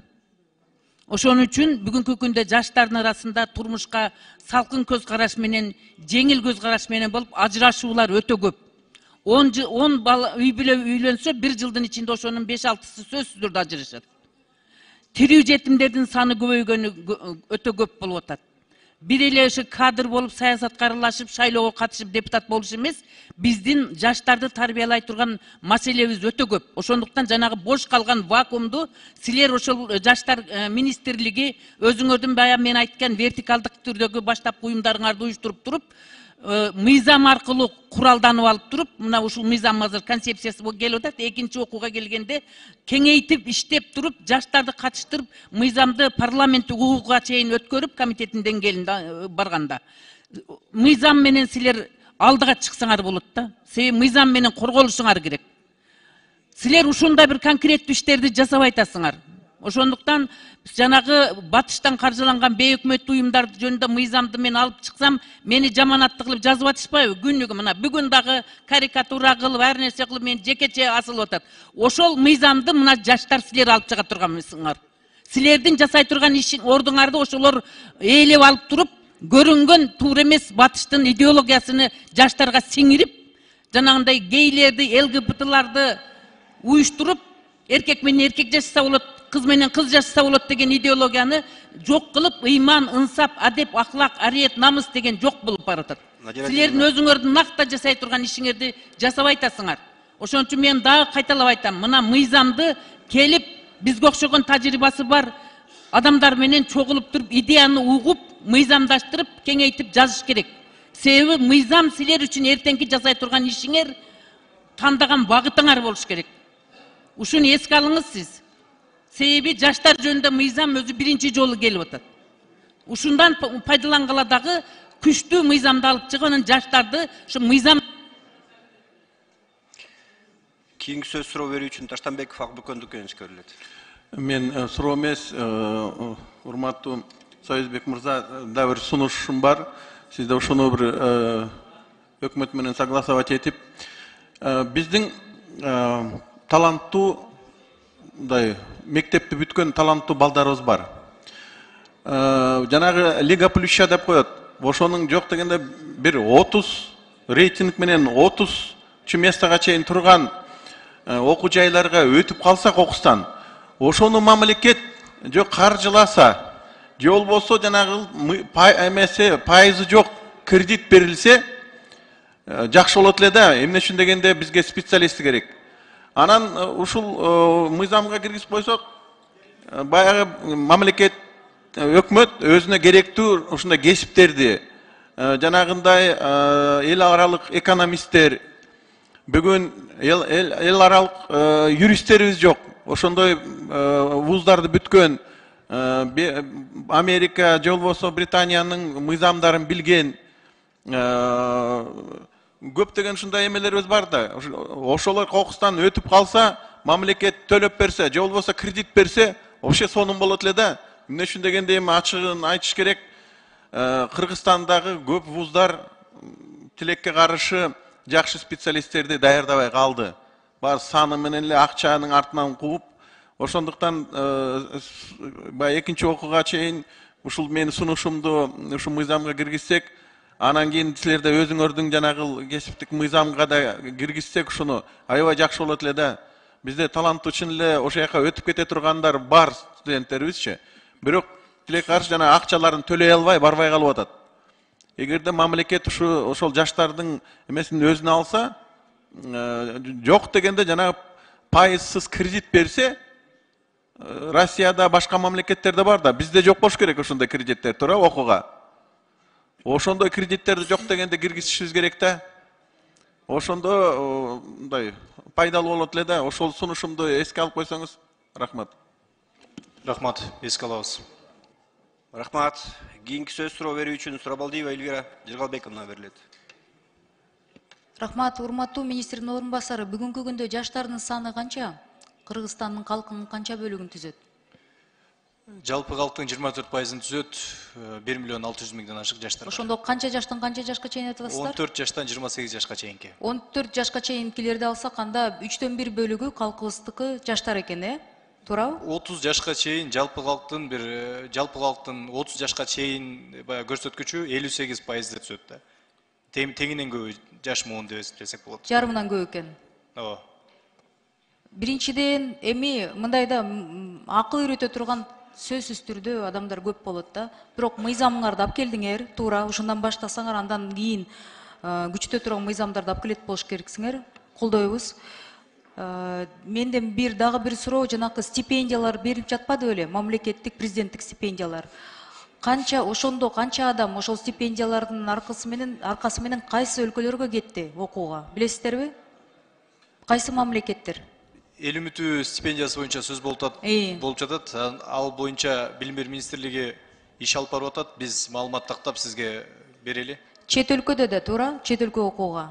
Алдыдагы топ университеттерди аныкталган. Алдыдагы топ университеттерге кайсы университеттер кирет ошондо? Кайсы мамлекеттерди айтып жатасыздар? Бул жалпыдан 50 вуз деп белгиленген. Мына ошол кайсы мамлекеттерде жайгашкан? СНГдеби? СНГ мамлекеттеринде? Жок, СНГде эле эмес, Европа, Америка бардыгы кирген. Батыш мамлекеттеринде? Бардыгы кирген. Ооба. Батышты көп сындайбыз, бирок билим алуу дегенде негедир чоңдорубуздун баары балдарын ошол жака жөнөтүшөт, туурабы? Стипендия умтулгандардын көпчүлүгү да ошол жака чыгабыз дешет, туурабы? Бул абдан жакшы, ошо президенттен колдоо болуп атса, абдан туура болуп атат. Мыйзамыңарды күчөткүлө, каражатты мындай уялбай, тартынбай, сурагыланып келгиле. Анткени көп иш-чараларга жаштар катышпай калып атышат. Региондордон келген жаштарга каражат жок деп атышат. Анан бүгүнкү күндө мисалы сиздерди деген Баткенде, Нарында, эми Жалал Абадта угуп жатышса, кайсы телефон менен байланышып, мен активдүү жашмын деп айта алат? Кайсы телефонго чалса болот? Расмий түрдө азыр ошол телефон жарыялап, электронный почтаңар бар болсо, эмнеңер бар? Телефон барбы? Бизде жакында чоң портал иштеп чыктык. Аймактарды жалпы кыдырып 2021 жылы. Окуп койсоңуздар порталдын. Жаштар.info деп кирсе, ичинде 5 субсайты менен жалпы жаштар үчүн 6 сайт иштеп жатат. Түз сиздер менен кантип байланышса болот? Кайсы номер менен? Сайттын ичине кирсе, ылдыйда биздин түздөн-түз башкармалыктын номерлери бар, анан электрондук даректер бар. Ошол жака байланып, сиз менен региондорго онлайн конференцияларды уюштура аласыздарбы? Албетте. Керек болсо багыт менен уюштурабыз. Ар бир депутат деген айтып чыкты, биздин жаштар деген силер менен байланыша албай жатат деп атышат да. Көп депутаттардын ошо региондогу жаштары ошентип суранышат. Меники эми алыс эмес, 1-май буга чейин шайланган округундан Сокулуктан деле ушу жаштар көп арызданчу да. Бизге көңүл бурулбайт. ким менен байланыша алабыз десе, акимчилик губернаторлор эле жеткен деңгээли. Бирок каяка дагы айыл өкмөттөр депутаттар гана байланышат экен, местный кеңештин депутаттары. Ошондуктан ачык болуңуздар, колдойбуз. Анан такыр эле тиги мыйзамга такап туруп алсаңыздар, силер мыйзамыңар көп дагы 1-2 жыл өтпөй калат. Ап келгиле, мен ойлойм парламенттин көпчүлүгү колдоп берет. Анан чоң сураныч, жанакы айтып кеткен депутаттар айтып атпайбы, региондогу байланышка ачык болуңуздар. Дагы бир жолу ошого суранып кетет элем. Рахмат. Колдойбуз. Рахмат. Рахмат. Суроо берүү үчүн сөз Жумабеков Дастанбек Арчисбековичке берилет. Рахмат, мен экинчи жолу жазылып калдым, кечирим сураймын. Жана жетише албай калдым. Эми бул мыйзамды урматтуу кесиптештер колдоп беришибиз керек. Концепциясын анан экинчи окууда өзгөртүүлөр болсо сунуштарды берели. Бирок бул мыйзам керек бүгүнкү күндө. Бир жолго түшүшүбүз керек да жаштар боюнча. Буга чейин сөз аркылуу эле айтылып калса жаштарды. Бирок мыйзамдык жолго түшүрүп, ушул мыйзамдын иштешин анан көзөмөлгө алсак, бир прогресс болот го деген ойлойм да. Анан жана жогоруда депутатыбыз Жанар Акаев мырза айтып кетти да. Бираз бир-эки спорт түрүнө пропаганда жасап кетти, мындай терс жактан. Мен да айтып кетейин, бирок ооба, дүйнө жүзүндө таанылган спорт түрлөрү бар бүгүнкү күндө. Олимпиаданы айтып кетели, ал жакка да биздин жаштар катышып, бүгүнкү күндө жакшы жыйынтыктарды көрсөтүп атат. Элем ошол олимпиадалык түргө кирбеген спорттор да бар да, популярдуу көрөрмандары көп өтө, мисалы. Ошол жана ММА спорт түрүн айтып кетти, эрежесиз эр урушу деп. Эми бул спорттун түрү бүгүнкү күндө. Муну коомчулук дүйнө кабыл алды бул спорттун түрү деп. Ошого жараша биздин жаштарда секцияларды ачып, бүгүнкү күндө машыгып атат, жакшы даражаларды көрсөтүп атат. Эл аралык мелдештерде Кыргызстандын желегин көтөрүп, ушундай Кыргызстандын спортчулар бар деген жакшы жагын да көрсөтүп атат. Анан бираз сиздер жогоруда айткан депутатыбыздын сунушун эске алып эле ошол спорт түрүнө мындай туура эмес мамиле кылып койбоңуздар да. Бүгүнкү күндө бул ММА спорту популярдуу, билесиз, дүйнө жүзүндө көрөрмандары көп. Анан биздин жаштарда көчөдө мушташпай, жаман ишке барбай, ошол спорт залдарга барып, ошо сүйүктүү спорт деп, ошо менен машыгып, бүгүнкү күндө дене боюн чыңдап, патриоттулук сезимди өстүрүп, машыгып атат. Аны да туура кабыл алышыбыз керек. Бүгүнкү күндө ал спорттун түрү, мен ойлоймун, Кыргызстандын жигиттери ошол спорттун түрү менен дүйнөгө бизди таанытып атат. Анан ошондой эле мына көккөрүү бизде оюну бар, улуттук оюнубуз бар. Жаштарыбыз машыгып атат. Ошол оюнга да көңүл буруп койсоңуздар, эми жаштар болгондон кийин ар жаштар ойнойт да. Улуттук оюнубуз көккөрүү. Мына дүйнөдө көчмөндөр оюнда чемпион болду. Анан ошол жердеги активист, улакчы спортсмендерибиз да сиздер ошо жаштардын канатына кошуп, алардын өздөрүнүн идеологиясы болот.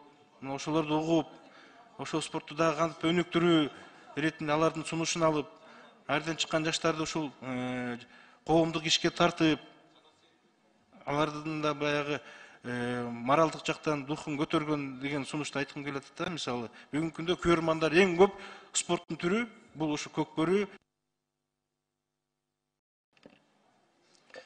Рахмат, чоң. Эске алабыз, чоң рахмат. Садыбек Нурбекович, бул мыйзам долбоору боюнча бир топ сунуш пикирлер айтылды, сын пикирлер айтылды. Ушунун баарын эске алып, комитетке экинчи окууга даярдап келсеңиздер толугу менен. Урматтуу депутаттар, суроо жооп жок. Комитеттин корутундусун окуу үчүн социалдык саясат боюнча комитеттин төрайымынын орун басары Аида Исатбек кызына берилет. Рахмат. Жаштар жөнүндө Кыргыз Республикасынын мыйзам долбоорунун концепциясы жактырылсын жана Кыргыз Республикасынын жогорку кеңешине биринчи окууга кабыл алуусу сунушталсын. Урматтуу депутаттар, мен да сиздерге кайрылат элем. Бул мыйзам долбоорду ошо биринчи окууда концепциясын колдоп берип койсоңуздар деген. Анан бүгүнкү сиздер айтылган сунуштарыңыздар, ой пикирлериңиздер менен эске алып, ошо экинчи окууга комитетке келет деген ишеничтебиз. Чоң рахмат. Рахмат. Аппарат, кошумча каттоону ачыңыздар. Каттоодон 82 депутат өттү, кворум бар. Аталган мыйзам долбоорун биринчи окуудан добушка коем. Добуш бериңиздер.